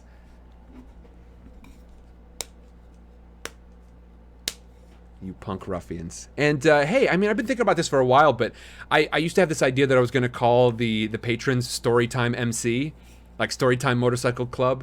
And I tell you what, in the future, I don't know, this sounds like the sort of thing that's going to be mad expensive, so I can't tell you when or if or what, but what I would really love, a sweet leather biker jacket and or biker vest with a big old patch of like people like listening to bedtime stories, but just in like really brutal biker gang font, just says Storytime Motorcycle Club. How good it would be. So, Storytime MC, as I have been calling you in my head for quite a while, but now I get to say hello. Good Courage says, I dropped Hulu and bumped up my Patreon tier. Whoa! Good Courage, thank you! I appreciate that. I knew you bumped up your tier. I saw that. I said thank you, but I think you weren't here at the time, so I will make sure that do it while you're here. Thank you a ton. But yeah, no, thank you a bunch. Marin Bear says, oh, you might be giving us ideas. I do indeed, Synthetic. Thank you very much. I appreciate it. Okay, now, everyone, with that, it is time that I bid you adieu. Thank you for a wonderful book fair. Thank you for making the first, I mean, this is the first event I've ever had in my life, I think, that is sort of based on something that I built. And by I, of course, I really mean we, because, yeah, I've got energy to put toward this. I've got passion to put toward this. I have a deep well of enthusiasm and passion to put towards all of this. But I also have to pay my rent, and I have to, I have to pay bills. I have to do things. I have to make decisions in my life as to whether I'm going to keep myself in a home or work on sidecar stories. And y'all are the thing that says, no, you do not have to make that choice. You can do both, sucker. Get back in here, sit down at that computer, get some editing done, work on whatever next stream is coming up, boost on Patreon, work on more merch designs, work on more streams, prep for Lord of the Rings, do more tabletop RPG stuff. Y'all are the ones who are like out in the crowd. I was just sort of imagining it like a big arena, and you're just like, woo, do it. And I was like, okay, I'll do it. I'll do it all. I'll do it all. Dahlia says, last minute Patreon rundown again. Absolutely. Intikana up at the highest levels. Intikana, okay, good grief. I read Intikana jumped in. Wait a second. Yeah, Intikana up at the 25 per month level. Hold on. All the above. We want it. We want it. Indeed. Yes, everybody, thank you so very much. At the lowest level, you have got a Discord role that you will get that will sort of mark you as an SCS patron, and you will get access to all of the private library channels, which includes right now just a private library, but it will include some other things in the future. And you get access to the entire archive, because I really don't delete channels in Discord. So if you want to go back and find things from Frankenstein, you want to find discussions from Book Fair, because this channel will eventually end up down in the archive as well. That is available to you over there. In addition, at the very lowest level, the very minimum level, you are still going to get access to all of these streams when I post them up there from Book Fair. All these Book Fair streams available at any level of patron. At the next highest level, of course, you have got the behind the scenes stuff. At the next highest level, access to new projects. You'll be my first line of feedback. At all levels, all the way up top to bottom, you can go ahead and send me a script every single month for sound bites, which I will attach onto certain streams. And I just basically, you want to send me something, send it to me and I will read it. Tell me what voices to use. Tell me whatever. I am a voice actor. Be my voice director. I want to know whatever it's a Tumblr meme or a script you're writing for a dramatic scene. I will read whatever y'all send me within reason. The deadlines for those are going to be on the 5th of every month. That will be in the that will be one of the private patron library channels over on Discord for submitting those things. In addition, I have got merch available at every single tier, and that is kind of I plan to continue that. But as of tomorrow, I won't do it until tomorrow. So you've got tonight and maybe even a little bit later today, potentially, to jump in there and grab the merch at its current level, as opposed to, which is as low as I can make it. They won't let me slide the slider any further. As opposed to tomorrow, I'll be resetting it to accept Patreon's wisdom and set them at the tier that makes the most sense, the tier that is suggested by Patreon. But all of you folks who have jumped in as patrons, I am so thankful to you. Jade says, "OMG, I could drop Hulu. I never watch it." Well, Jade, you're already way up there, though. You would drop, and then what happens? Thank you so much to my bold bookmarks. I'm doing one right now. So if you want your, don't end it. It's only just begun. Oh man, this is beautiful. I'm heading on over there right now. I will put the Book Fair link in there once more, because I am right now about to do the final patron parade. The next tier is what happens next. All right, Dahlia, it'll be in there later tonight. Patron parade, the final patron parade. All right, I'm gonna go through all of my my partners, new and old, over on Patreon. Yeah, the week has gone by so fast, Tanisha. Hey, thanks for coming to hang out. Everybody who came in to do some voices with me. At the beginning, I was like, "Ooh boy, did I not like put out a decent brief on this?" But fortunately, y'all put together an excellent little trailer so that when people view that, they're like, "Oh yeah, no, that does look like a lot of fun, doesn't it?" Okay, here we go. The final patron parade, which means if you want your name in there, you may have to get in there soon.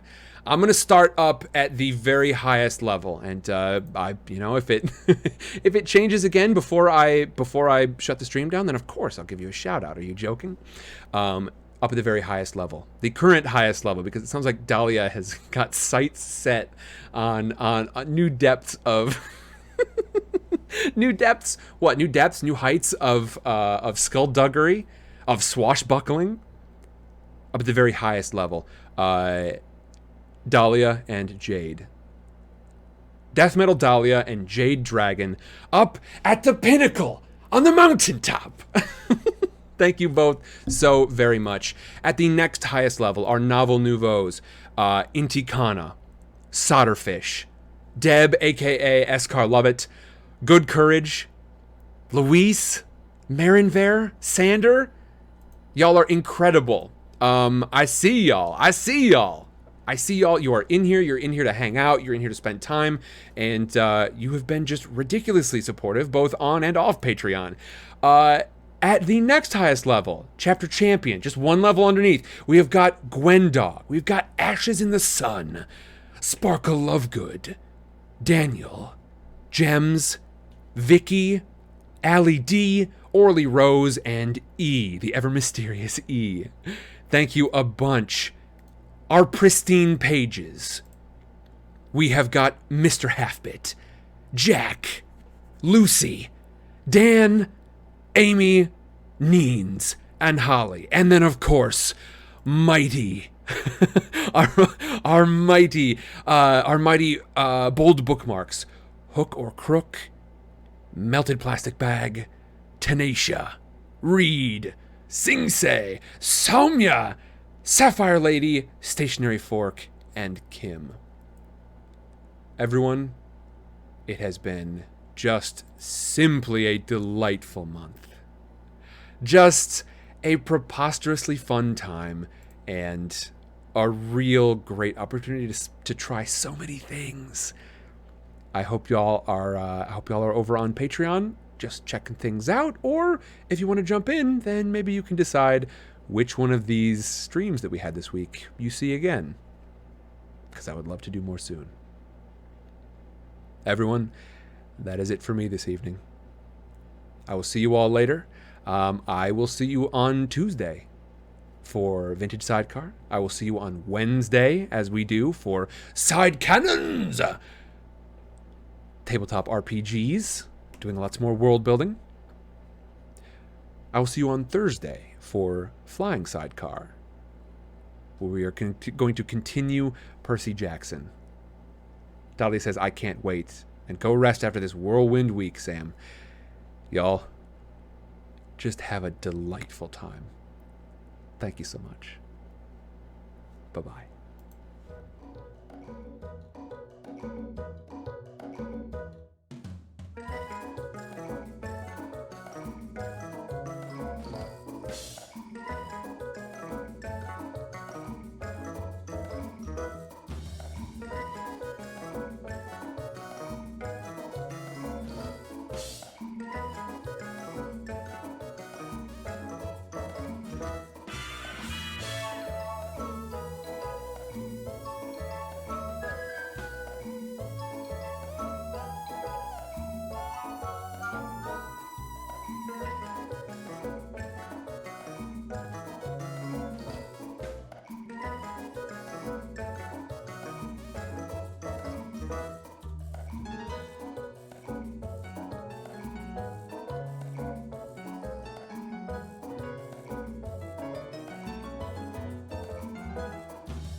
Eve to me is basically freedom. It's a giant open universe where you can...